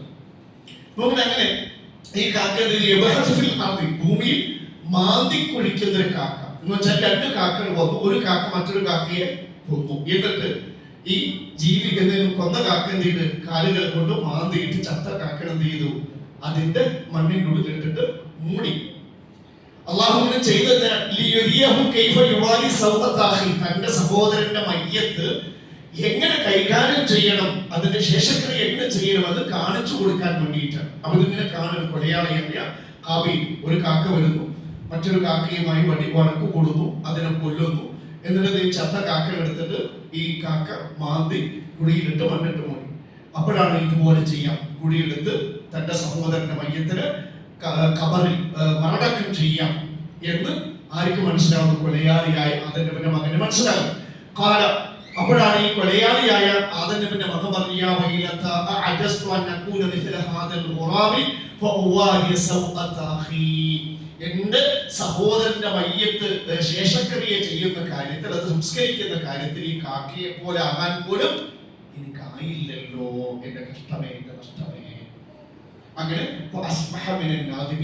ആദം നബിയുടെ കൊലയാളിയായ മകൻ ഖേദിക്കുന്നവരിൽ പെട്ടു എന്നാണ്. പക്ഷേ ആ ഖേദം അല്ലാഹു സ്വീകരിച്ചോ എന്നറിയില്ല. ഒരു കാര്യം നബി സല്ലല്ലാഹു അലൈഹി വസല്ലം വ്യക്തമാക്കുന്നുണ്ട്, കൊലയില് ഭൂമിയിൽ ഏത് കൊല നടന്നാലും ആ ശിക്ഷയുടെ ഒരു പങ്ക് ആദം നബിയുടെ കൊലയാളിയായ മകന്. കാരണം ഭൂമിയിൽ ആദ്യത്തെ ഈ ഒരു തെറ്റ് തുടങ്ങി വെച്ചത്. അതുകൊണ്ട് ഒരു തെറ്റ് നിങ്ങളായിട്ട് തുടങ്ങിയ ആ തെറ്റ് ആരൊക്കെ തുടരുന്നോ ചിലപ്പോൾ അതിനൊരു പങ്ക് വരും. അതുകൊണ്ട് തെറ്റുകൾ നമ്മളായിട്ട് എന്ത് ചെയ്യരുത്, തുടങ്ങി വെക്കുക. അങ്ങനെ ആദം നബി അലൈഹി സ്വലാത്തു വസ്സലാമിന് വലിയ സങ്കടമായി. ആദം നബിന്റെ നഷ്ടപ്പെട്ടത് ഏറ്റവും തക്കമുള്ള മകനാണ്. ആർക്ക് നഷ്ടപ്പെട്ടത്? ആദം നബിക്ക് നഷ്ടപ്പെട്ടത്. കരയാൻ തുടങ്ങി. ഒരുപാട് വർഷങ്ങൾ കഴിഞ്ഞു. അവസാനം ആദം നബിന്റെ ഈ സങ്കടം, കണ്ണീർ എപ്പോഴാ നിന്നറിയും? ആർക്കെങ്കിലും പറയാം? ആദം നബിയുടെ ഈ സങ്കടം നിൽക്കുന്നത്, ആദം നബിക്ക് ഷൈഖ് എന്ന പേരിൽ ഒരു മകൻ ജനിച്ചു. നബിയെ ഷൈഖ് അറിയില്ല. നമ്മുടെ ഇന്ന് കാണുന്ന വംശ പരമ്പര ആരിലാണ് ചെയ്യുന്നത്? നൂഹ് നബിയിലെ. കാരണം വലിയൊരു തൂഫാൻ ഉണ്ടായി അല്ലെ? അപ്പൊ അങ്ങനെ അതുകൊണ്ട് ഇന്നത്തെ എല്ലാ വംശ പരമ്പരയും നൂഹിലാണ്. നൂഹ് നബിയുടെ പരമ്പര ചെന്ന് നിൽക്കുന്നത് ആദം നബിയുടെ നബിയായിട്ടുള്ള ഷൈഖ് എന്ന മകനെ. ആദം നബിക്ക് ഈ ഷൈഖ്, ഹാബീൽ നഷ്ടപ്പെട്ട സങ്കടം, തഖ്വയുള്ള തന്റെ മകൻ നഷ്ടപ്പെട്ട സങ്കടം തീരുന്നത്, അല്ലെങ്കിൽ ആ സങ്കടം നിൽക്കുന്നത്, കരച്ചിൽ നിൽക്കുന്ന ആര് ജനിച്ചപ്പോഴാണ്? ഷൈഖ് എന്ന മകൻ ജനിച്ചപ്പോൾ. ആ ഷൈഖ് എന്ന ആദം നബിയുടെ മകന്റെ പരമ്പരയിലാണ് ആര് ജനിക്കുന്നത്? നൂഹ് നബിയുടെ പരമ്പരയാണ് ഇന്ന് കാണുന്ന എല്ലാവരും. ഇപ്പൊ നമുക്കറിയാം നൂഹ് നബിന്റെ വെള്ളപ്പൊക്കത്തിൽ കാഫിരീങ്ങളായിട്ടുള്ള ചില കെൻആൻ എന്ന മകൻ മരിച്ചു. പക്ഷെ അതിനുശേഷം നൂഹ് നബിക്ക് ഉണ്ടായ മക്കളാണ് ഇത് സാം, ഹാം, യാഫീത്ത്. അപ്പൊ സാമിൽ നിന്നാണ് എന്ത് ചെയ്യുന്നത്? അറബ് വംശങ്ങൾ ഉടലെടുക്കുന്നത്. അതുപോലെ തന്നെ ഹാമിൽ നിന്നാണ് ആരുണ്ടാകുന്നത്? നമ്മുടെ സുഡാൻ പോലുള്ള ആ വംശ പരമ്പരയൊക്കെ പോകുന്നത്. യാഫീത്തിൽ നിന്നാണ് ആരുണ്ടാകുന്നത്? തുർക്കികളും യജൂജും മഅജൂജും ഒക്കെ ആ വംശ പരമ്പര പരക്കെ. അപ്പൊ നമ്മുടെ അല്ലാഹു ആയത്തിൽ സൂറത്തു മുൽക്കിൽ അല്ലാഹു പറഞ്ഞു, ഖുൽ ഹുവല്ലദീ ദറഅകും ഫിൽ അർദി. ഭൂമിയിൽ നിങ്ങളെ പെരുപ്പിച്ചുണ്ടാക്കിയവൻ അല്ലാഹുവാണ്. ആ നൂഹ് നബിയുടെ പരമ്പരയാണ് ഇന്ന് കാണുന്ന. ആ പരമ്പരയിൽ നിന്നാണ്, മഹാതൂഫാനിന് ശേഷമാണ് ഈ കണ്ട എല്ലാ മനുഷ്യന്മാരെയും അല്ലാഹു സുബ്ഹാനഹു വ തആല പെരുപ്പിച്ചുണ്ടാക്കി. പക്ഷേ നമ്മളൊക്കെ ഭൂമിയിൽ എത്ര കാലം ജീവിച്ചോ ഇല്ലയോ എന്നുള്ളതല്ല, ഒരു നാൾ ഇത് നശിക്കുകയും ഈ ലോകം അവസാനിക്കുകയും അള്ളാഹു പറയുന്നുണ്ട്, മനുഷ്യരെ നിങ്ങൾക്ക് ഈ ഭൂമിയിലെ ജീവിതം സ്ഥിരമല്ല. നിങ്ങളെല്ലാം ആ അള്ളാഹുവിലേക്ക് ഒരുമിച്ച് കൂട്ടപ്പെടും. അള്ളാഹുവിന്റെ മഹ്ശറിലേക്ക് ഒരുമിച്ച് കൂട്ടപ്പെട്ട് ഈ ഭൂമിയിൽ നിങ്ങളുടെ ആയുഷ്കാലത്ത് നിങ്ങൾ ചെയ്ത വാഗ്വിചാര കർമ്മങ്ങളുടെ നന്മയും തിന്മയും ഒക്കെ കൃത്യമായി ബോധ്യപ്പെടുത്തി രക്ഷയും ശിക്ഷയും വിധിക്കുന്ന ഒരു ലോകം എവിടെ വരാനുണ്ട്? നാളെ വരാനുണ്ട്. ഈ ബോധത്തോടു കൂടി ജീവിക്കണം എന്നാണ് ഈ ആയത്ത് അവസാനിപ്പിക്കും പറയുന്നത്. നമ്മുടെ മനസ്സിൽ എപ്പോഴും ഏത് ബോധം ഉണ്ടാകണം? നമ്മൾ ജീവിക്കുമ്പോൾ നിങ്ങൾ കച്ചവടം ചെയ്യും, ഭൂമിയിലെ കാര്യം ചെയ്യും, ഭൂമിയിൽ എന്ത് കാര്യം ചെയ്യും, ഏതിടത്ത് പോയാലും മുടങ്ങാത്ത എല്ലാ സമയത്തും നമ്മുടെ മനസ്സിൽ ഏത് ബോധം ഉണ്ടാകണം? ഏത് ബോധം? ഞാനും നിങ്ങളൊക്കെ അള്ളാഹുവിന്റെ സന്നിധിയിൽ മഹ്ശറിൽ ഒരുമിച്ച് കൂട്ടപ്പെടും. ഞാൻ ചെയ്ത ഓരോ കാര്യത്തിനും ആരുടെ മുമ്പിൽ മറുപടി പറയേണ്ടി വരും? അള്ളാഹിന്റെ മുമ്പിൽ.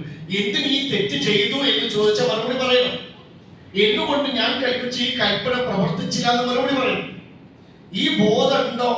അള്ളാഹിന്റെ അടുക്കൽ മറുപടി പറയണമെന്നുള്ള ബോധം ഉണ്ടെങ്കിൽ നമ്മുടെ ജീവിതം നന്നാവും. നമ്മൾ ചെയ്യുന്ന ഒരുപാട് ഉത്തരവാദിത്തങ്ങളില്ലേ അല്ലെ? ഇപ്പൊ ഒരു മനുഷ്യനെ നിലക്കുന്ന ആലോചിച്ചൊക്കെ നമ്മുടെ കുടുംബനാഥനാണ്, നാഥിയാണ് അല്ലെ? നമുക്ക് ആ കുടുംബത്തിനൊരു ഉത്തരവാദിത്തം. മക്കൾക്ക് മാതാപിതാക്കളും, അതുപോലെ തന്നെ നമ്മളൊരു ചിലപ്പോൾ ഒരു പള്ളിയുടെയോ സംഘടനയുടെ ആൾക്കാരാണ്. അപ്പൊ അതിന്റെ ഉത്തരവാദിത്തങ്ങൾ ചിലപ്പോൾ നമ്മൾ ഈ നാട്ടുകാരോട്, നാടിനോട്, അയൽവാസികളോട് ഇങ്ങനെ പല പല ഉത്തരവാദിത്തങ്ങൾ. പലപ്പോഴും നമുക്ക് ഈ ഉത്തരവാദിത്തങ്ങൾ കൃത്യമായി നിർവഹിച്ചിട്ടുണ്ട്. നമ്മളൊക്കെ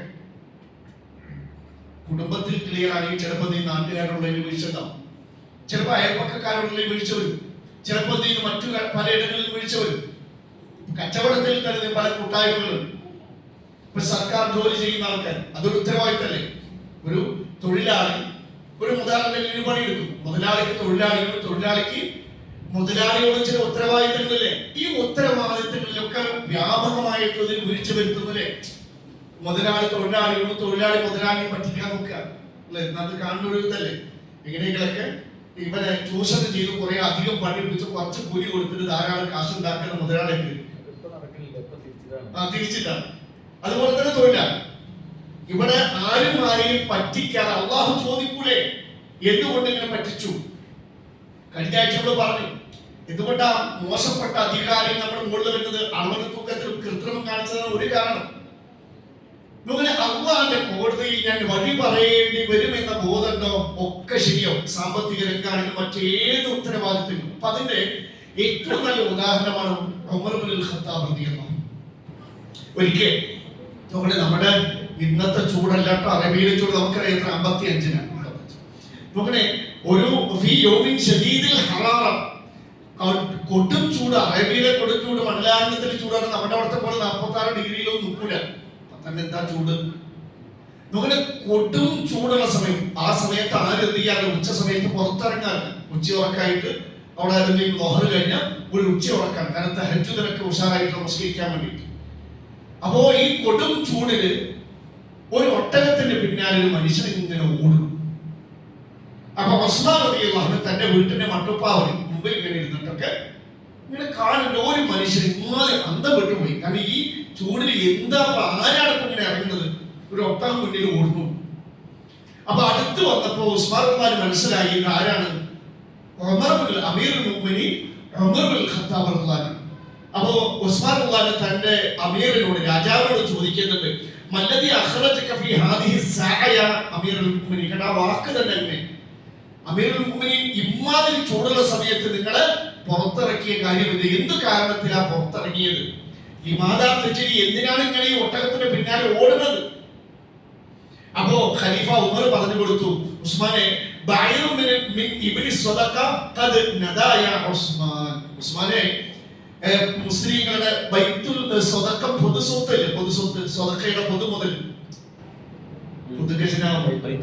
ബൈത്തുൽ മാൽ, അതിലെ സ്വദഖ മുതൽ, പാവങ്ങൾ, ആ സ്വദഖ മുതലിലെ, മുസ്ലിങ്ങളുടെ പൊതുസ്വത്തിലെ സ്വദഖ മുതലിലെ ഒരു ഒട്ടകം ഓടിപ്പോയി. അത് നഷ്ടപ്പെടുമെന്ന് പേടിയുണ്ട്. കാരണം അത് പൊതുസ്വത്താണ്. അള്ളാഹു ആരോട് ചോദിക്കും? ഒന്നോട് ചോദിക്കും. നമ്മളാണെങ്കിലോ എത്രയും പറ്റിക്കണം നമ്മുടെ അധികാരികൾ. പടച്ചോടെ കോടതിയിൽ ഇവിടെ ആരും ചിലപ്പോൾ അവരെ ചോദിക്കൂല. പടച്ചോടെ കോടതിയിൽ മറുപടി പറയേണ്ടി വരും. നമ്മുടെ ഇത് കേട്ടപ്പോൾ ഉസ്മാൻ റളിയല്ലാഹു പറഞ്ഞു, ഫതആൽ ഇലദ്ദില്ലി വശ്റബിൽ മാഇൽ ബാരിദ്. അമീർ, ഒരു അമീറുൽ മുഅ്മിനീൻ, നിങ്ങൾ എന്റെ വീട്ടിന്റെ തണലിൽ വന്നിരിക്കും, തണുത്ത വെള്ളം അത് കുടിക്കും. നിങ്ങൾ ഒരു കാര്യം ചെയ്താൽ മതി, വകല്ലിഫ അഹദു ഉമ്മാലിക ലിയഅതി ലക ബിഹാദൽ ബഅീർ. നിങ്ങൾ നിങ്ങളുടെ തൊഴിലാളിനെ വിട്ടാ പോരെ? നിങ്ങൾ രാജാവല്ലേ, നിങ്ങൾ എന്നെ എന്തിനാ ഓടുന്നത്? നിങ്ങൾ ഈ തണലിൽ വന്നിരിക്കും, എന്നിട്ട് ഓർഡർ എന്ത്, ഏതെങ്കിലും തന്റെ തൊഴിലാളിയോട് ആ ഒട്ടകത്തെ പിടിച്ചിട്ട് വരാൻ വേണ്ടി പറഞ്ഞാൽ അവർ പിടിച്ചിട്ട് വരുമല്ലോ. അങ്ങനെ ഓർഡർ ഇട്ടിട്ട് നിങ്ങൾ ഇവിടെ ഇരിക്കും, അവൻ കൊണ്ടുവരും. നമ്മളാണെങ്കിൽ എന്താ ചെയ്യാ? വെള്ളം താട്ടും എന്നല്ല പറയാ. പക്ഷെ വെള്ളം കുടിക്കാനുള്ള സമയം പോലെ എനിക്ക് ചെലവഴിക്കാൻ പറ്റൂല. ആ വെള്ളം കുടിക്കുന്ന സമയം കൊണ്ട് ഞാൻ മരിച്ചാൽ, ഈ ഒട്ടകം പൊതുസ്വത്തിൽ നഷ്ടപ്പെട്ടാൽ പഠിച്ചുകൊണ്ട് കൂടുതൽ വഴി പറയേണ്ടി വരും. ഉമർ റളിയല്ലാഹു എന്താ ചെയ്തത്? ഉസ്മാൻ റളിയല്ലാഹു പറഞ്ഞു, ഉസ്മാനെ, നീ നിന്റെ തണലിലേക്കും തണുത്ത വെള്ളത്തിലേക്ക് നീ മടങ്ങിക്കോ. നീ നിന്റെ വെള്ളം കുടിച്ച് നീ നിന്റെ തണലിലിരുന്നോ? നീ വഹിക്കുമോ?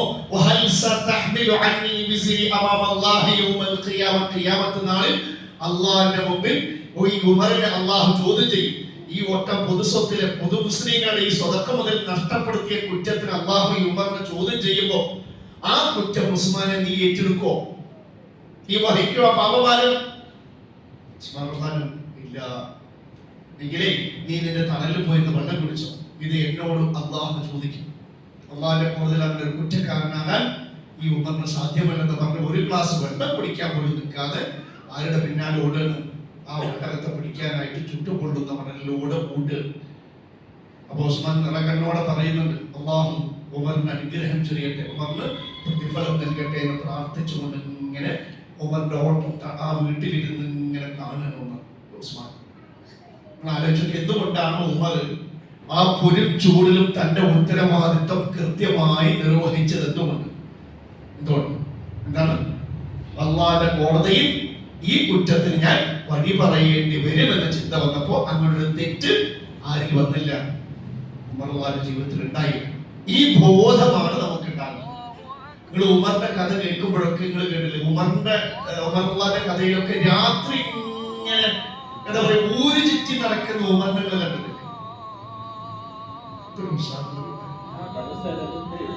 ഇന്നലെ മുമ്പെടുത്തതിന്റെ ക്ഷീണ ഇന്നത്തെ വ്യാഴാഴ്ചത്തെ സുന്നത്ത് അല്ലെ, ഒന്ന് രണ്ട് പേര് ഇങ്ങനെ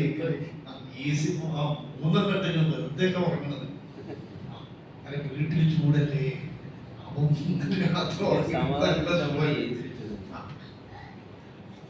എന്തുകൊണ്ടാണ് നിങ്ങൾ കേട്ടില്ല ഉമറിന്റെ പല സത്യം പറഞ്ഞു നിങ്ങളൊന്നും പറഞ്ഞു. ഞാൻ പലപ്പോഴും ആലോചിച്ചു ഉമർ അള്ളാഹു ഉറങ്ങിയിട്ടുണ്ടാവും ഖലീഫയായ ശേഷം രാത്രി. ചരിത്ര രേഖകൾ പഠിക്കുമ്പോൾ ഉമർ രാത്രി ഉറങ്ങിയിട്ടില്ല. എന്തുകൊണ്ടായിരിക്കാം ഉമർ രാത്രി ഉറക്കൊഴിച്ച് നടന്നത്? പകൽ മുഴുക്ക അള്ളാന്റെ ദീനീ സേവനം ആൾക്കാർക്ക് വേണ്ടി നടക്കുകയാണ്. പകല് ഉമറിന്റെ പണി തന്നെയാണ് ആളുകളെ സേവിക്കുക, ആളുകളുടെ പരാതി കേൾക്കുക, ആളുകളുടെ കാര്യങ്ങൾ ചെയ്തു കൊടുക്കുക, അങ്ങനെ തന്നെ. പിന്നെ രാത്രി എന്തിനാണ് രഹസ്യമായിട്ട്? അവിടെയാണ് ചില മിസ്കീന്മാര്, ചില ഫക്കീറന്മാര്, ആത്മാഭിമാനമുള്ളവർ, അവരവരുടെ ദാരിദ്ര്യം എന്ത് ചെയ്യില്ല, ഖലീഫന്റെ അടുത്തൊന്നും പരാതിയായി പറയില്ല. അവർ സോബറിയും അള്ളാഹു ഉദ്ദേശിച്ച തരുമെന്ന് പറഞ്ഞു ആരെയും അറിയിക്കാതെ തന്റെ പട്ടിണിയും പരിവട്ടവുമായി കണ്ണീരും കയ്യുമായി ജീവിക്കും. അപ്പൊ ഖലീഫ എന്ത് ചെയ്തു? എന്റെ ബാധ്യതയാണ് ഈ ഓരോ ആളുകളും പട്ടിണി കിടക്കാതെ അവർക്ക് വേണ്ട ഭക്ഷണം, വസ്ത്രം, പാർപ്പിടം, സൗകര്യങ്ങളൊക്കെ ചെയ്തു കൊടുക്കേണ്ട ബാധ്യത. അവരോട് പറഞ്ഞിട്ടില്ലെങ്കിലും ഖലീഫ നിലക്ക് രഹസ്യമായവരുടെ പട്ടിണി മനസ്സിലാക്കിയിട്ട് അവർ സഹായിക്കും. ഞാൻ രാത്രി ഉരിച്ചിട്ടാണ്. എന്തുകൊണ്ടാ രാത്രി ഉറക്കൊഴിച്ച് നടന്നറിയോ? ഉമർ എപ്പോഴും പറയുന്ന ഒരു വാക്കാണ് യൂഫ്രട്ടീസ് തീരത്ത്. എന്താണ് യൂഫ്രട്ടീസ് തീരം? ഇസ്ലാമിക സാമ്രാജ്യത്തിന്റെ ബോർഡറാണ്. യൂഫ്രട്ടീസ് തീരത്ത് ഒരു മനുഷ്യനല്ല കേട്ടോ. ഇത് മനുഷ്യൻ അടിച്ചു കൊന്നാലും മനുഷ്യൻ പട്ടിണി കിടന്നാലും കുഴപ്പമില്ല, നിങ്ങളൊക്കെ എന്ത് ചെയ്യാം, ഇരട്ടി ടാക്സ് ഞങ്ങൾക്ക് ചെയ്യാം, ഞങ്ങൾ കോട്ട് സൂട്ടൊക്കെ ഇട്ടിട്ട് സുഖമായിട്ട് ജീവിക്കണം. കഴിഞ്ഞ 10 കൊല്ലത്തിൽ നമ്മുടെ നാട് ഭരിച്ച ഒരാള് അവരുടെ കോട്ട് സൂട്ടൊക്കെ ഇട്ടിട്ട് പരസ്യത്തിന് വേണ്ടി ചെലവഴിച്ച സംഖ്യ എത്രയായിരുന്നു? 1250 കോടിക്ക് മുകളിലാണ്. ഈ കഴിഞ്ഞ ഇലക്ഷന് ഈ പറഞ്ഞതേ BJP ഓൺലൈനിൽ പരസ്യത്തിന് 100 കോടിയാണ്. ഒരു ആഡ് കൊടുത്തു 100 കോടി. ഇന്ത്യയുടെ ചരിത്രത്തിൽ ഇങ്ങനെ ഉണ്ടായി. എവിടെ നിന്ന് കിട്ടി പണം? പടച്ചോന്റെ കോടതിയിൽ വരെ പടക്ക പിടിക്കപ്പെട്ടില്ലെങ്കിലും പിടിക്കപ്പെടുന്ന ദിവസം നമ്മുടെ ഉമറിന്റെ നാട് എത്ര സമാധാനം. അവിടെ ഇസ്ലാമിക ഖലീഫമാർ, ഇസ്ലാമിക ഭരണാധികാരികളുടെ കീഴിൽ ആ നാട്ടിലെ ജനങ്ങളും ജീവജാലങ്ങളൊക്കെ സുരക്ഷിതരായി. നമ്മുടെ നാട് 1000ഓളം കൊല്ലത്തിലെ മുഗൾ സാമ്രാജ്യങ്ങളുടെ എന്ന് മുസ്ലിങ്ങൾ ധരിച്ചിട്ടുണ്ട്. എത്ര സമാധാനം ഉണ്ടായിരുന്നു പറയുന്ന നമ്മളല്ല, ഇവിടുത്തെ ഹൈന്ദവ സഹോദരങ്ങളാ പറയുന്നത്.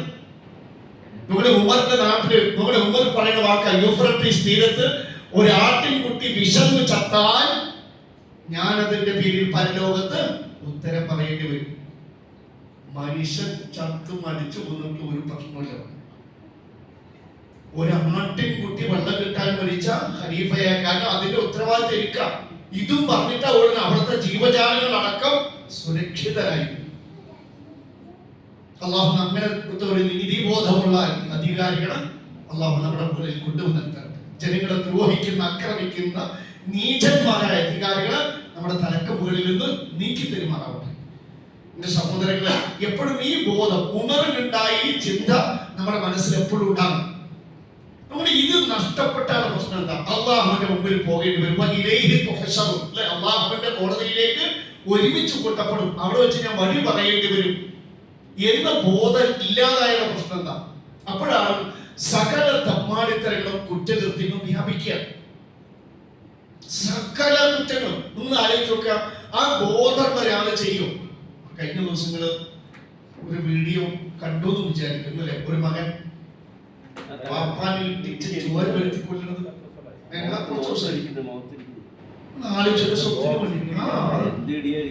ദൂരെ പോയിട്ട് വന്നിട്ട് വീട്ടിൽ ചോദിച്ചു മരിച്ചു പാവം, മരിച്ചു.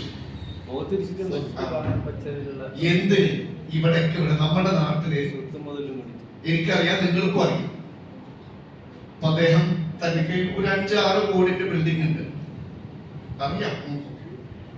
അപ്പൊ അദ്ദേഹത്തിന് 4 മക്കളുണ്ട്. അപ്പൊ തന്നെ അടിയാണ് ബാപ്പാന്റെ സ്വത്ത്.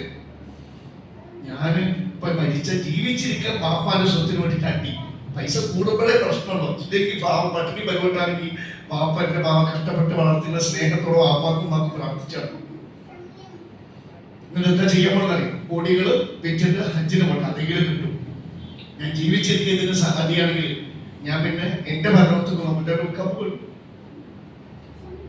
മറിച്ച് അള്ളാഹുവിന്റെ കോടതിയെ കുറിച്ചുള്ള ബോധം ഉണ്ടെങ്കിൽ അങ്ങനെ ചെയ്യും. ആ കൊടും ക്രൂരത അള്ളാഹ് കഴിഞ്ഞാൽ ഈ ദുനിയാവിൽ നമുക്ക് ബാധ്യത ആരോടാ? സ്വന്തം മാതാപിതാക്കളാണ്. അത്ര ഗൗരവത്തിലുള്ള ഇവിടെ എന്തെല്ലാം തെറ്റുപറ്റുണ്ട്, എന്തെല്ലാം ക്രൂരതയുണ്ട്.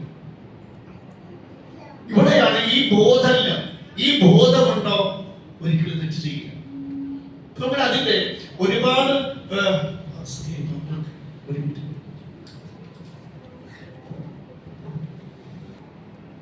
കുറ്റം ചെയ്യാൻ നിങ്ങളെ തുടങ്ങാൻ നിൽക്കുമ്പോ അയാൾ അറിയാതെ ആ കുറ്റം ഒരാള് വീഡിയോ ക്യാമറ ഉപയോഗിച്ച് അല്ലെങ്കിൽ ക്യാമറ ഉപയോഗിച്ച് റെക്കോർഡ് ചെയ്യുന്നത് അറിഞ്ഞ എന്ത് ചെയ്യും?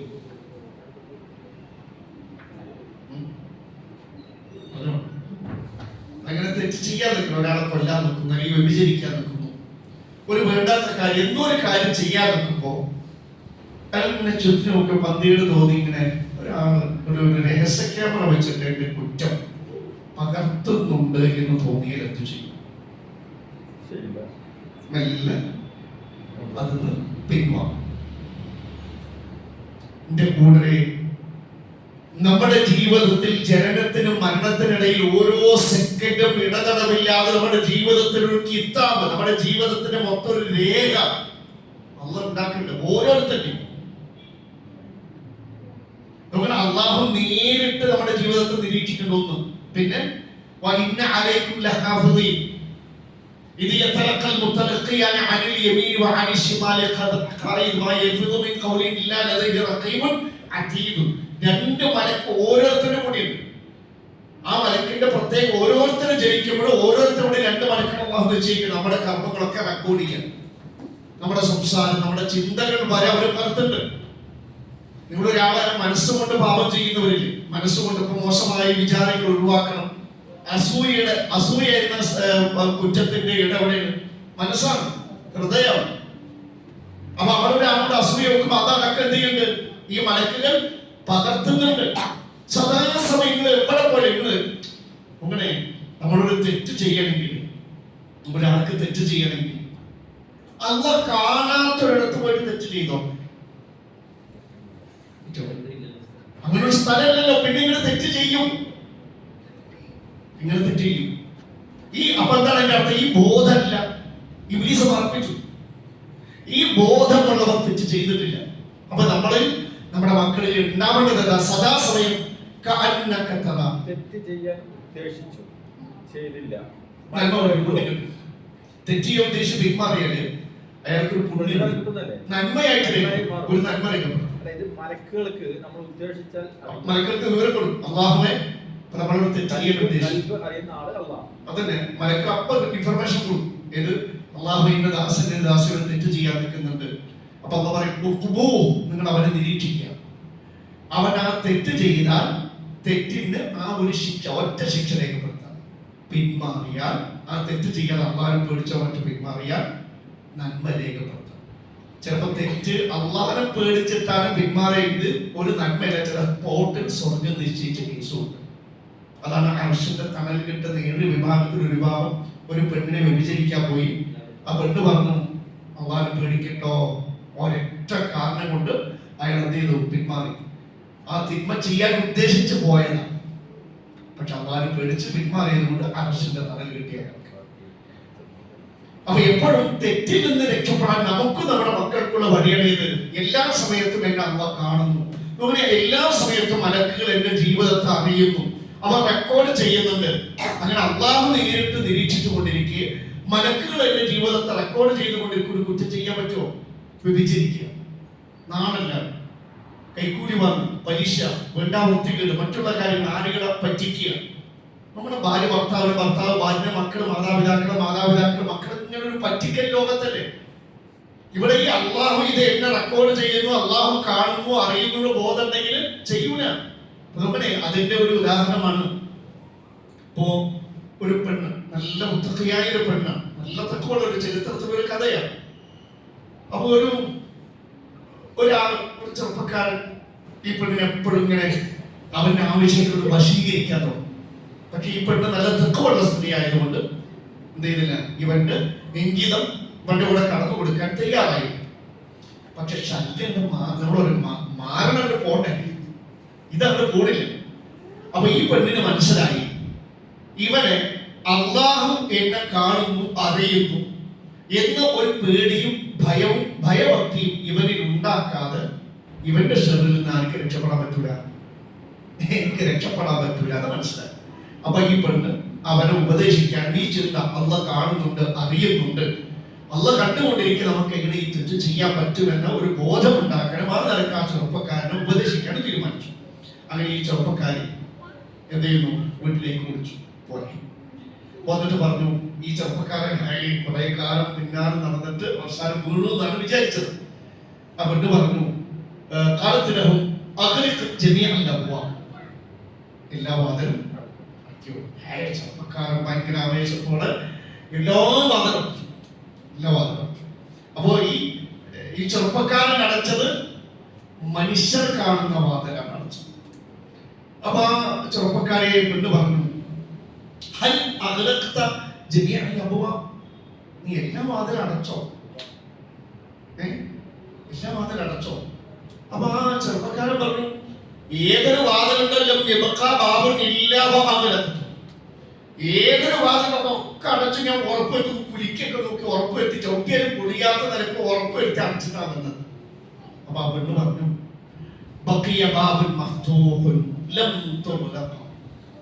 നീ ഒരു വാതിൽ അടച്ചിട്ടില്ല, അതുപോലെ തുറന്നു കിടക്കും. ചെറുപ്പക്കാര അതിശയത്തോടെ, അയ്യോ ബാബിൻ, അത് ഏത് വാതില? ആ പെണ്ണ് പറഞ്ഞു കൊടുത്തു,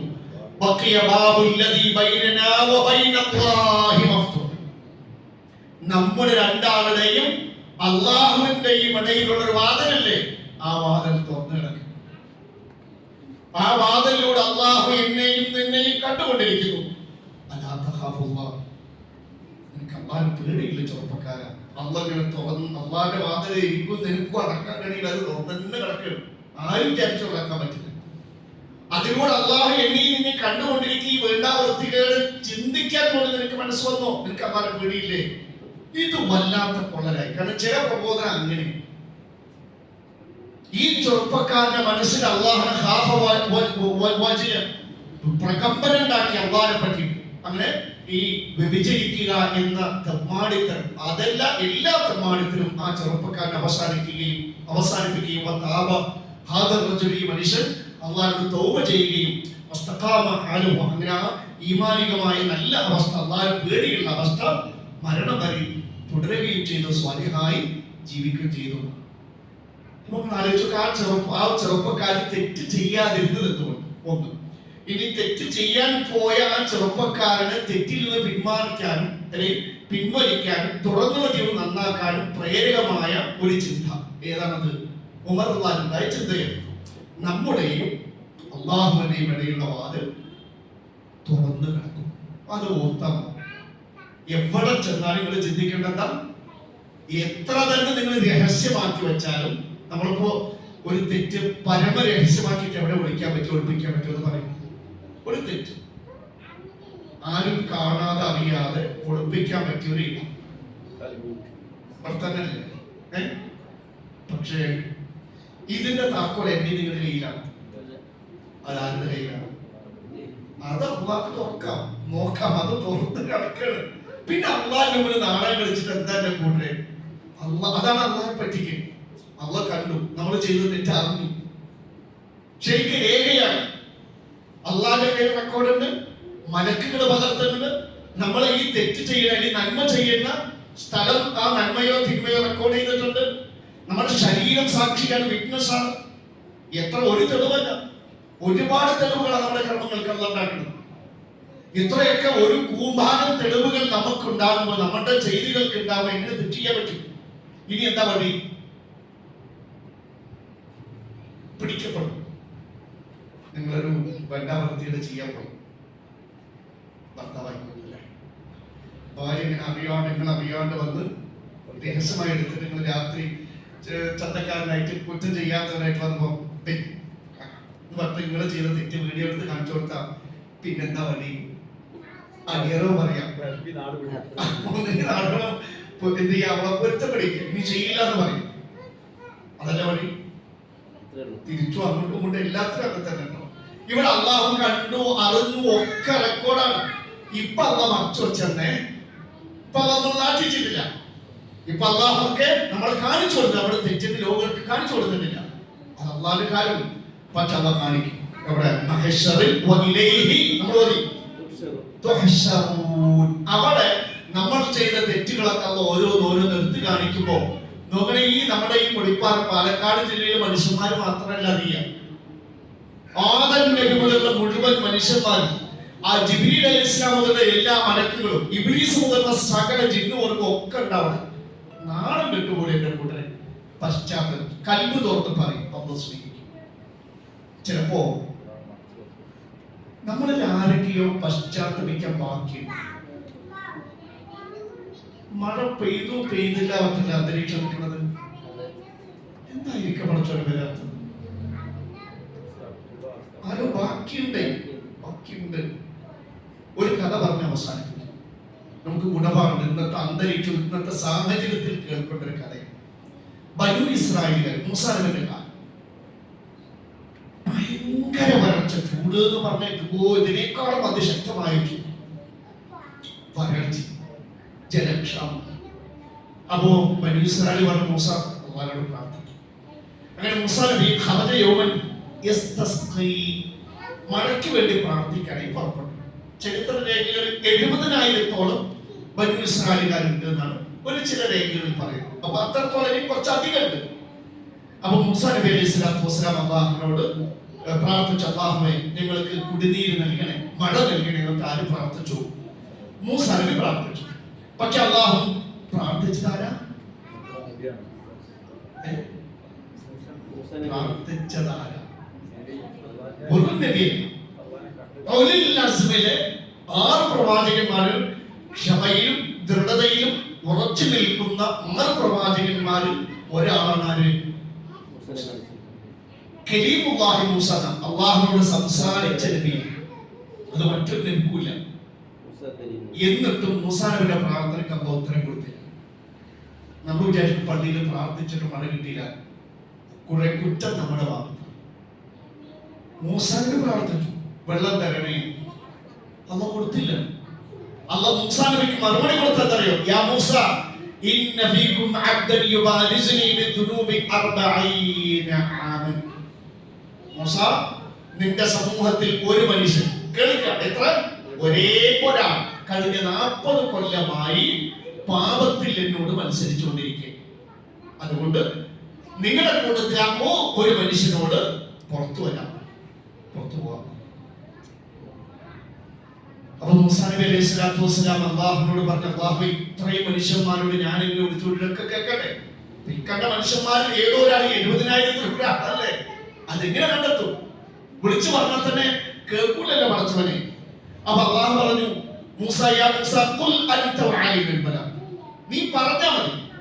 എത്തിക്കേണ്ട ബാധ്യത, നിന്റെ ശബ്ദം എല്ലാവരും കേൾപ്പിക്കേണ്ട ബാധ്യത ഇവിടെയാണ് മൂസാ നബി വളരെ ഉച്ചത്തിൽ നമ്മുടെ കൂട്ടത്തിലെ ഒരാൾ കഴിഞ്ഞ 40 കൊല്ലമായി അള്ളാഹുവിന്റെ ഭാഗത്തേക്ക് പാപങ്ങൾ ചെയ്തുകൊണ്ടിരിക്കുന്നു. ആ ഒരൊറ്റ കാരണത്താലാണ് നമ്മുടെ പ്രാർത്ഥന അള്ളാഹു കബൂലാക്കാതെ മഴ തരാതെ നീട്ടിവെച്ചത് അല്ലെങ്കിൽ മാറ്റിവെച്ചത്. അപ്പോ ആ കൂട്ടത്തിൽ ഈ കഴിഞ്ഞ 40 കൊല്ലം പാപം ചെയ്ത ആ മനുഷ്യനുണ്ട്. അപ്പൊ ആ മനുഷ്യൻ ഇങ്ങനെ ഇടത്തോട്ടും വലത്തോട്ടൊക്കെ ഒന്ന് നോക്കി. എന്തിനറിയോ? ആരെങ്കിലും മൂസാ നബി വാക്ക് കേട്ടിട്ട് പുറത്തു പോകണ്ടോ നോക്ക്. അപ്പൊ ആരും പോണില്ല. അപ്പൊ ഇയാൾ ഉറപ്പിച്ചു ഇത് എന്നെ തന്നെയാണ്. പക്ഷെ ഇയാളുടെ മനസ്സിലുണ്ടായ 2 പേര്. ഒന്ന്, ഞാനൊറ്റക്കാണ് ഇപ്പൊ പുറത്തു പോയാൽ കഴിഞ്ഞ 40 കൊല്ലമായി തെറ്റ് ചെയ്തിട്ട് തെറ്റ് ചെയ്യാത്ത ജെന്റിൽമാനായിട്ട് മൂസാ നബിയുടെ മുകളിലേക്ക് വലിയ തെറ്റ് ചെയ്യാത്ത വലിയ മാന്യനാണ്. ഇപ്പൊ ഞാൻ പുറത്തു പോയാൽ എന്ത് ചെയ്യും? ഞാൻ ഇത്രയും അല്ലാഹു വഹി നൽകുവാൻ മാത്രം മോശക്കാരനാണെന്ന് ജനങ്ങൾക്കിടയിൽ ഞാൻ എന്ത് ചെയ്യും? പിടിക്കപ്പെടും. ഇനി അദ്ദേഹത്തിന് രണ്ടാമത്തെ സങ്കടം എന്താ വെച്ചാല്, ഞാൻ പുറത്തു പോകാണ്ടിരുന്ന അള്ളാഹു മഴ തരില്ല. എന്റെ കാര്യം കൊണ്ട് ഈ നാട് മുഴുക്ക പട്ടിണി കിടക്കുക. അത് നമ്മൾ ചിന്തിക്കേണ്ട വിഷയം. അതിനായി കഥ പറയും. നിങ്ങളോ ഞാനോ തോപ ചെയ്യാത്തതുകൊണ്ടാണ് മഴ പിടിച്ചു വെച്ചെങ്കിൽ ആ മനുഷ്യനുണ്ടായ ചിന്തത സങ്കടത. എന്റെ ഒരൊറ്റ കാരണം കൊണ്ട് മഴ കിട്ടാതാവെ ഇവിടുത്തെ കുട്ടികൾക്ക് അറിയാം, ഇവിടുത്തെ കുട്ടികൾക്ക് പ്രയാസം, ജീവജാലങ്ങൾക്ക് പ്രയാസം. അപ്പൊ ഈ മനുഷ്യന്റെ തോപ്പ്, ഈ മനുഷ്യന്റെ വസ്ത്രം ഇങ്ങനെ തല എന്ത് ചെയ്യുന്നുണ്ട്? ഈ വസ്ത്രത്തിനുള്ളിൽ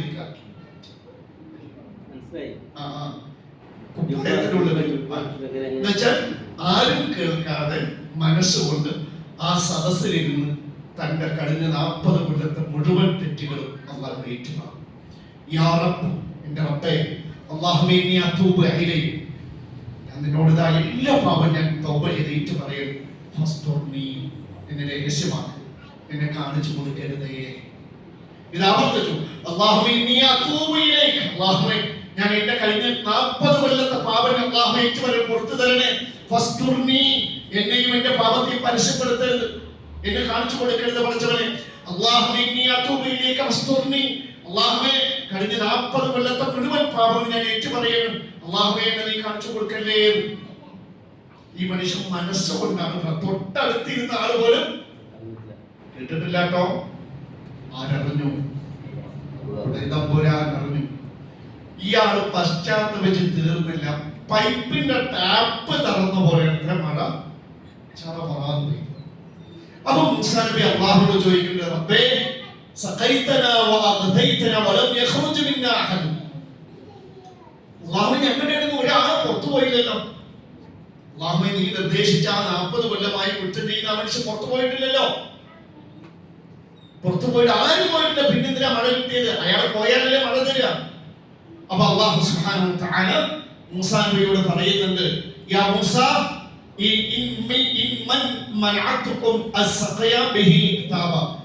ഏതൊരു മനുഷ്യന്റെ കുറ്റം കൊണ്ടാണോ ഞാൻ നിങ്ങൾക്ക് മഴ തടഞ്ഞു വെച്ചത്, ആ മനുഷ്യൻ എന്നോട് പശ്ചാത്തപിച്ചു. അവൻ എന്നോട് ചോദിച്ചു, ഞാൻ നൽകി. അതിനുശേഷമാണ് നിങ്ങൾക്ക് വെള്ളം കിട്ടിയത്. അപ്പൊ മൂസാ നബി അല്ലാഹുവിനോട് പറയുന്നത്, അല്ലാഹുവേ, ആ മനുഷ്യനെ എനിക്കൊന്ന് കാണിച്ചു തരും. സുബ്ഹാനല്ലാഹ്, കേൾക്കുക.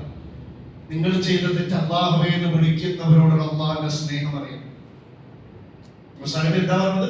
ആ മനുഷ്യനെ എനിക്കൊന്ന് കാണിച്ചു തരാൻ. അല്ലാഹു ഒന്ന് കഴിഞ്ഞ 40 കൊല്ലം തെറ്റിയത് തൗബ സ്വീകരിച്ചു. അതുകൊണ്ടാണ് ആ മഹാനൊന്ന് കാണുന്നു.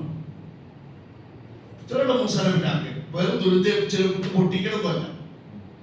പക്ഷെ അള്ളാഹുവിന്റെ കാര്യം നമ്മൾ തിരിച്ചറിയും. തെറ്റ് ചെയ്തിട്ട് അള്ളാഹു എന്ന് വിളിക്കുന്നവർ അള്ളാഹു കാട്ടിക്കൊടുക്കില്ല, വശമാക്കില്ല. അള്ളാഹു പറഞ്ഞു, യാ മൂസ സത്തർതുഹു 40 ആമൻ വഹുവ യുഅസ്നീനി.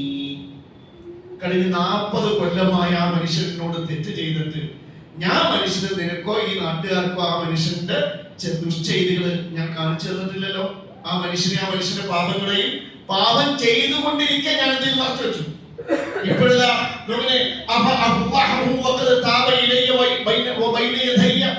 അവൻ എന്റെ മുമ്പിൽ എന്നോട് തൗബ ചെയ്തവനായിരിക്കെ ഞാൻ അവനെ നിനക്ക് കാണിച്ചു തരും. 40 കൊല്ലമായിട്ട് തെറ്റ് ചെയ്തവനായിരിക്കെ ഞാൻ എന്ത് ചെയ്തിട്ടില്ല? ഞാൻ അവനെ കാണിച്ചു തന്നിട്ടില്ല, ആ നിലക്ക് അവനെ വഷളാക്കിയിട്ടില്ല. ഇപ്പൊ അവൻ എന്റെ മുമ്പിൽ തൗബ ചെയ്തു, അതിനുശേഷം എനിക്ക് മഴ തന്നു, എന്നിട്ട് ഞാൻ അവനെ കാണിച്ചു തരികയോ ഇല്ല മൂസ എന്നാണ്. അള്ളാന്റെ കാരുണ്യം ഒരുപാട് പാഠങ്ങൾ പഠിക്കേണ്ട ഒരു കഥയാണ്. അള്ളാഹുവെ എന്ന് വിളിച്ച ആ മനുഷ്യൻ അവിടെ ഇരുന്ന് ആ 40 കൊല്ലം കുറ്റം ചെയ്ത ഒരു മനുഷ്യൻ, ആ ആത്മാർത്ഥ സത്യസന്ധമായ തൗബയിൽ, അല്ലാണ്ട് വെറുതെ കാക്കത്തോബയില്ല. നമ്മുടെ പോലെ അള്ളാഹ് പൊറുക്കണത് വരെ കൊണ്ടും തെറ്റ് ചെയ്യുന്ന ഒരു തൗബയില്ല. അവിടെ ഇരുന്ന് തൗബ ചെയ്തു, സ്വീകരിച്ചു. മാത്രമല്ല മൂസാ നബിയുടെ പ്രാർത്ഥനയാണ് അള്ളാഹു സ്വീകരിക്കാതെ മാറ്റിവെച്ചത്. മഴ തരണേ എന്ന പ്രാർത്ഥന, മൂസാ നബിയുടെ പ്രാർത്ഥന അള്ളാഹ് മാറ്റിവെച്ചു. എന്ത് കാരണം? എന്താ കാരണം? ഒരൊറ്റ ആൾ കുറ്റം ചെയ്യും. നമ്മുടെ നാട്ടിലോ ഒരാളാ, എത്ര മനുഷ്യന്മാർ, എന്തെല്ലാം ഇവിടെ പുറത്ത് പറയാൻ പറ്റാത്ത നേരത്തെ വാപ്പാനത്തെ ആ സംഭവം ഇപ്പൊ മനസ്സിലായി. എന്തുകൊണ്ടായിരിക്കാം മഴ മാറ്റിവെക്കുക? പല കാരണങ്ങളിലും ഒന്നില്ല, നമ്മുടെ ഈമാൻ ശരിയാക്കുക, തെറ്റുകളെ ഏറ്റു പറയുക. ഓരോരുത്തരും ഈ മനുഷ്യൻ ഈ ഒരാളില്ലേ, ആ ഒരാളായ ആ മനുഷ്യൻ എന്താ ചെയ്യുന്നത്? പിടിച്ചവനെ, എന്റെ കാരണം കൊണ്ട് ഈ നാട് വരട്ടി വരട്, അങ്ങനൊന്ന് ചിന്തിക്കേണ്ട. എന്റെ കൂടെ നമ്മൾ ഓരോരുത്തരും അങ്ങനെ ചിന്തിക്കും, എന്റെ കാരണം, എന്റെ ഏതോ ഒരു തെറ്റ് കാരണം കൊണ്ടാണോ എങ്കിൽ നിങ്ങൾ വിളിക്കും, നിങ്ങളുടെ മക്കളെയും പഠിപ്പിക്കും, നമ്മൾ തെറ്റുകളൊക്കെ ഏറ്റു പറയുക, എന്നിട്ട് അള്ളാഹുവിനോട് പ്രാർത്ഥിക്കേണ്ട കൂടെ. എങ്കിൽ അള്ളാഹു നമുക്ക് ആ മൂസാ നബിയുടെ ജനതയ്ക്ക് മഴ കൊടുത്തതുപോലെ അള്ളാഹു നമുക്ക് കനിഞ്ഞരുവിൽ നോക്കണേ. നമ്മളൊക്കെ മണ്ണറയിലേക്ക് പോകേണ്ടവരാണ്. ദുനിയാവിൽ കിട്ടിയാലില്ലെങ്കിലും കുഴപ്പമൊന്നുമില്ല, നമ്മൾ സുബഹിക്കും. മുഅ്മിനീങ്ങൾക്കെല്ലാം ഖൈറാണ്. അള്ളാഹു ഒരു പരീക്ഷണാർത്ഥം വരൾച്ചയോ വേണമെങ്കിൽ വെള്ളപ്പൊക്കം എന്ത് തന്നാലും നമ്മുടെ ഒരേ സമയം പരീക്ഷണം കാഫിരീങ്ങൾക്ക് ശിക്ഷയും, മുഅ്മിനീങ്ങൾക്ക് അത് റഹ്മത്താണ്. നമ്മൾ സുബ്ർ ചെയ്യുമ്പോൾ അതിനൊക്കെ ഗുണം കിട്ടും. നോക്കണേ, നമ്മുടെ ലക്ഷ്യം പരലോകത്ത് പിടിക്കപ്പെടാൻ പാടില്ല. ഇപ്പൊ ഇവിടെ നോക്കണേ, ഇവിടെ അള്ളാഹു മഴ തടയുന്നതിലേക്ക് അള്ളാഹു പരീക്ഷ നമ്മൾ നന്നാകാൻ വേണ്ടിയിട്ടാണ്. നിങ്ങൾ വിനയമുള്ളവരാകാൻ, അള്ളാഹുവിനോട് എല്ലാ പാവവും ഏറ്റുപറഞ്ഞ് വിശ്വാസം കർമ്മങ്ങൾ നന്നാക്കി ദുനിയാവും നമുക്ക് അള്ളാഹു സമാധാനം രക്ഷ നൽകും. എവിടെ നൽകും? ലോകത്ത് നൽകും. നിങ്ങൾ ആലോചിക്കും, എത്ര മയ്യത്തുകൾ കൊണ്ടുപോകണം നമ്മൾ കണ്ടതാണ്. ഒരു ദിവസം അല്ലെ നമ്മുടെയൊക്കെ നാട്ടില് പിരിവിട്ടിട്ട് മയ്യത്ത് കെട്ടിൽ മേടിച്ചു വെച്ചിട്ടില്ലേ? ആ മയ്യത്ത് കെട്ടിൽ എന്താ നമ്മളോട് പറയുന്നത്? നിങ്ങൾ പറയും, എന്താ പറയുന്നത്? ഇതൊരിക്കൽ ഒരു പണ്ഡിതൻ മറ്റൊരു പണ്ഡിതനോട് ചോദിച്ചു, ഇതുപോലത്തെ ഒരു മയ്യത്ത് കട്ടിൽ കാണിച്ചോട് പറഞ്ഞു, അല്ലയോ പണ്ഡിത, ഈ മയ്യത്ത് കട്ടിൽ നമ്മളോട് എന്താ പറയുന്നത്? അപ്പൊ ആ പണ്ഡിതൻ ഇങ്ങനെ കുറെ നേരം ആ മയ്യത്ത് കട്ടിൽ ഇങ്ങനെ നോക്കി. എന്താ പറയുന്നത്?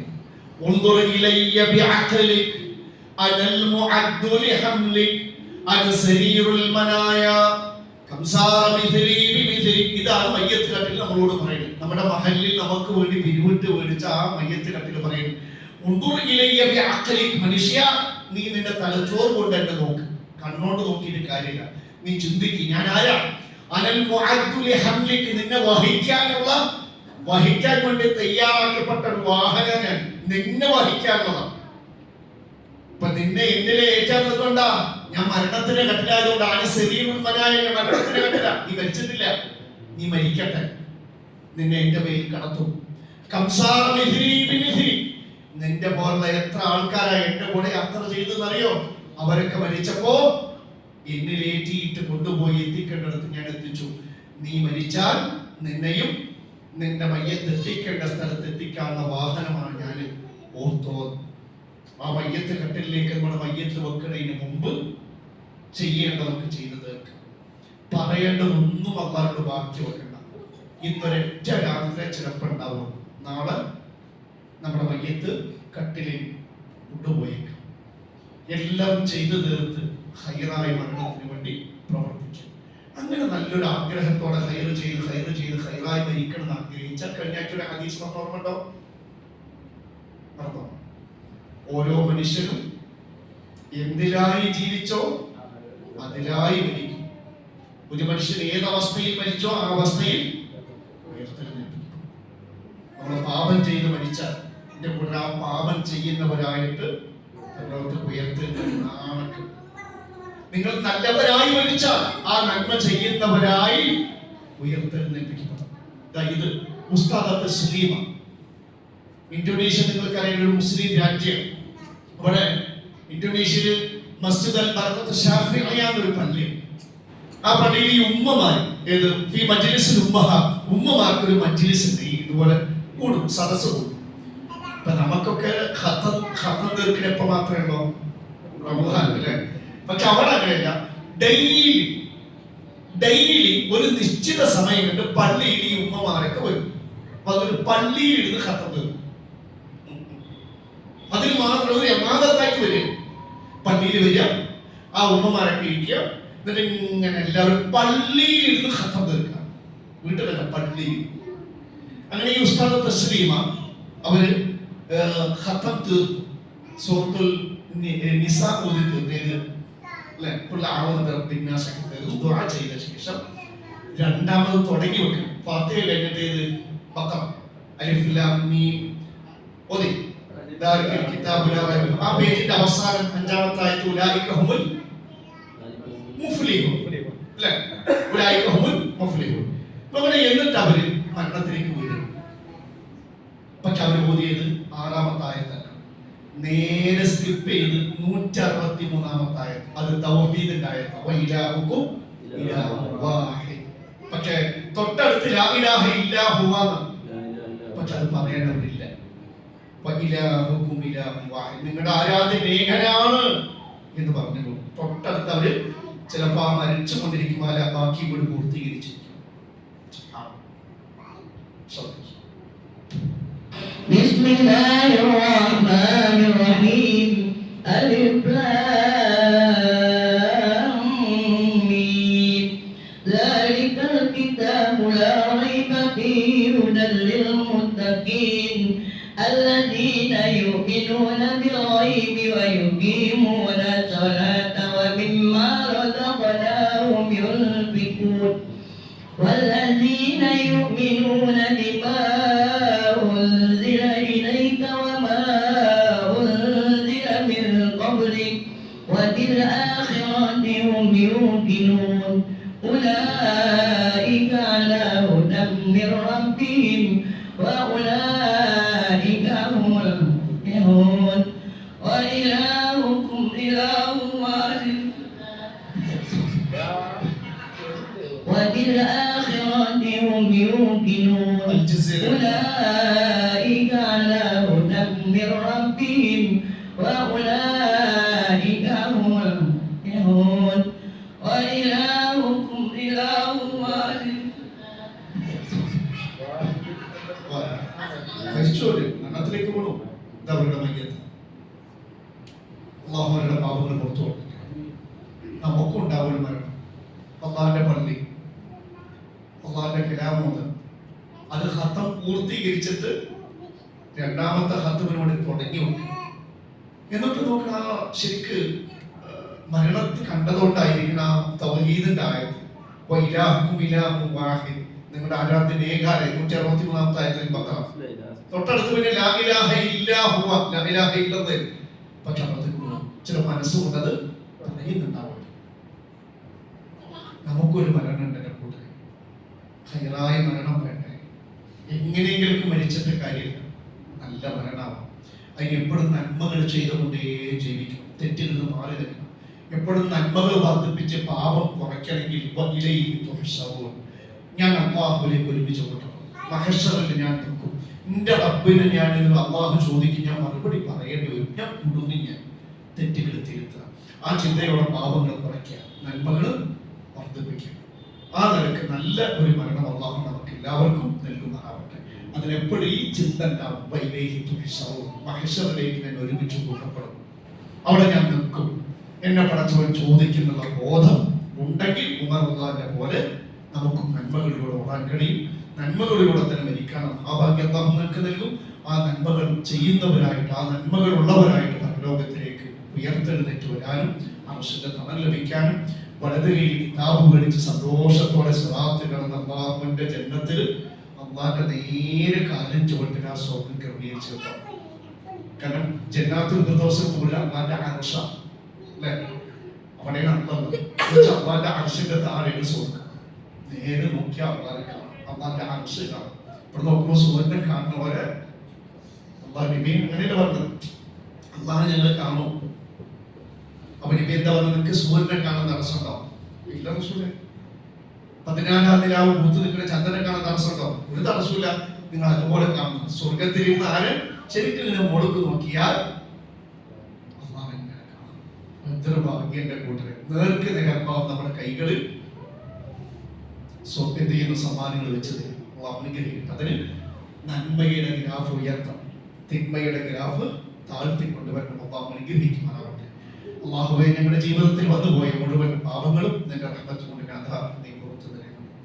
അർഹമറഹീമായ ഹയ്യും ഖയ്യൂമായ റബ്ബേ, ഞങ്ങളെയും ഞങ്ങളുടെ ഇണകളെയും ഞങ്ങളുടെ എല്ലാ മാതാപിതാക്കളെയും ഞങ്ങളുടെ എല്ലാ മക്കളെയും ഞങ്ങളുടെ ബന്ധുമിത്രാദികളെയും സ്വർഗത്തിലെ ഫിർദൗസിൽ ഒരുമിച്ച് കൊടുക്കണം.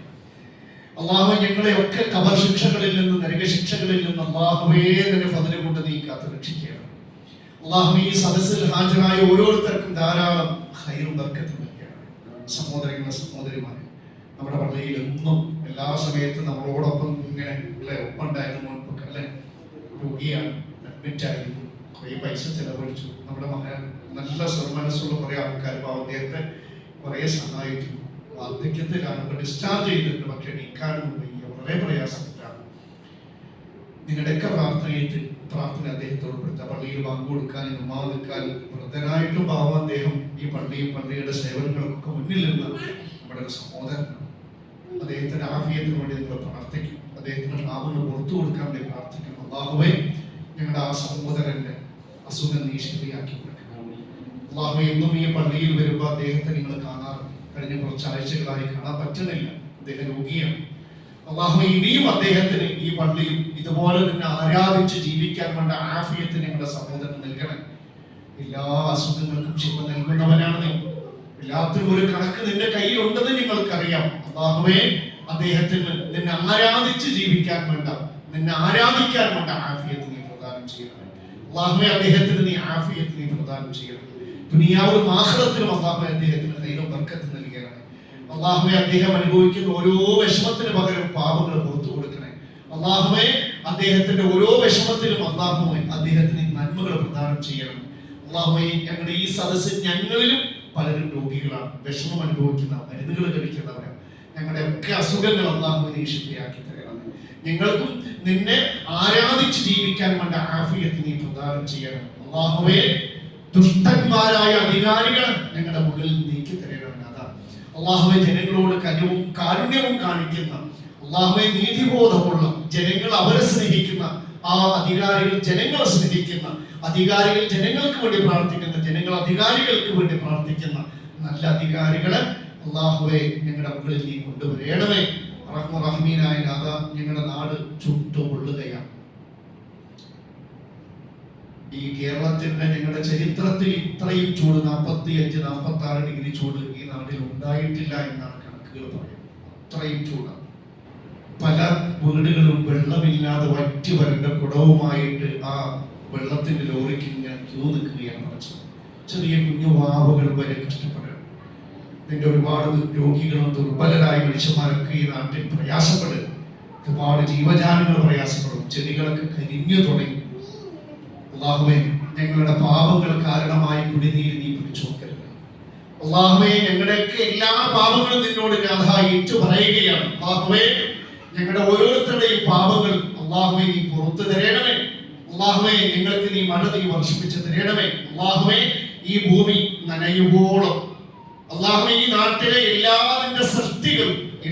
സൃഷ്ടികൾക്കും ആവശ്യത്തിലുള്ള ജലം അള്ളാഹുവേ നീ വർഷിപ്പിച്ച് തരണമേ. അതാ ഭൂമി നനഞ്ഞ് ഈർപ്പം നിൽക്കുവോളം ഇത് ജീവസുറ്റതാകാൻ വേണ്ട അളവിലുള്ള മഴ അള്ളാഹുവേ നീ ഞങ്ങൾക്ക് നീ വർഷിപ്പിച്ചു തരണമേ. അർഹമറഹീനായ നാഥാ, ഞങ്ങളുടെ പാപങ്ങൾ കാരണമായി അള്ളാഹുവേ നീ ആ മഴജലം നീ തടഞ്ഞു വെക്കരുത്. ഒരുപാട് ദുർബലർ ഈ നാട്ടിലുണ്ട്. അള്ളാഹുവേ, ജീവജാലങ്ങളുണ്ട്. അതൊക്കെ നിന്റെ സൃഷ്ടികളാണ്, ഞങ്ങളും നിന്റെ അടിമകളാണ്. അള്ളാഹുവേ, ഞങ്ങൾക്ക് നീ കനിവിന്റെ ജലം നീ വർഷിപ്പിച്ചു തരണമേ നാഥാ. അല്ലാഹുമ്മ യാ ഹയ്യു യാ ഖയ്യൂം, അല്ലാഹുമ്മ യാ ദൽ ജലാലി വൽ ഇക്റാം, اللهم يا رحم الراحمين، اللهم يا رب العالمين، اللهم يا رحم الراحمين، اللهم اسقنا الغيث ولا تجعلنا من القانطين اللهم اسقنا الغيث ولا تجعلنا من القانطين اللهم اسقنا الغيث ولا تجعلنا من القانطين اللهم اغثنا اللهم اغثنا اللهم اغثنا غيثا مغيثا هنيئا واسعا شاملا وصلى الله على نبينا محمد صلى الله عليه وسلم وسلام على المرسلين والحمد لله رب العالمين. അല്ലാഹുവേ, ഈ നാട്ടിലെ എല്ലാ സത്യങ്ങൾക്കും ഈ നാടിനും വേണ്ടിയുള്ള മഴയ്ക്ക് വേണ്ടിയുള്ള നിങ്ങളുടെ പ്രാർത്ഥന നീ കബൂൽ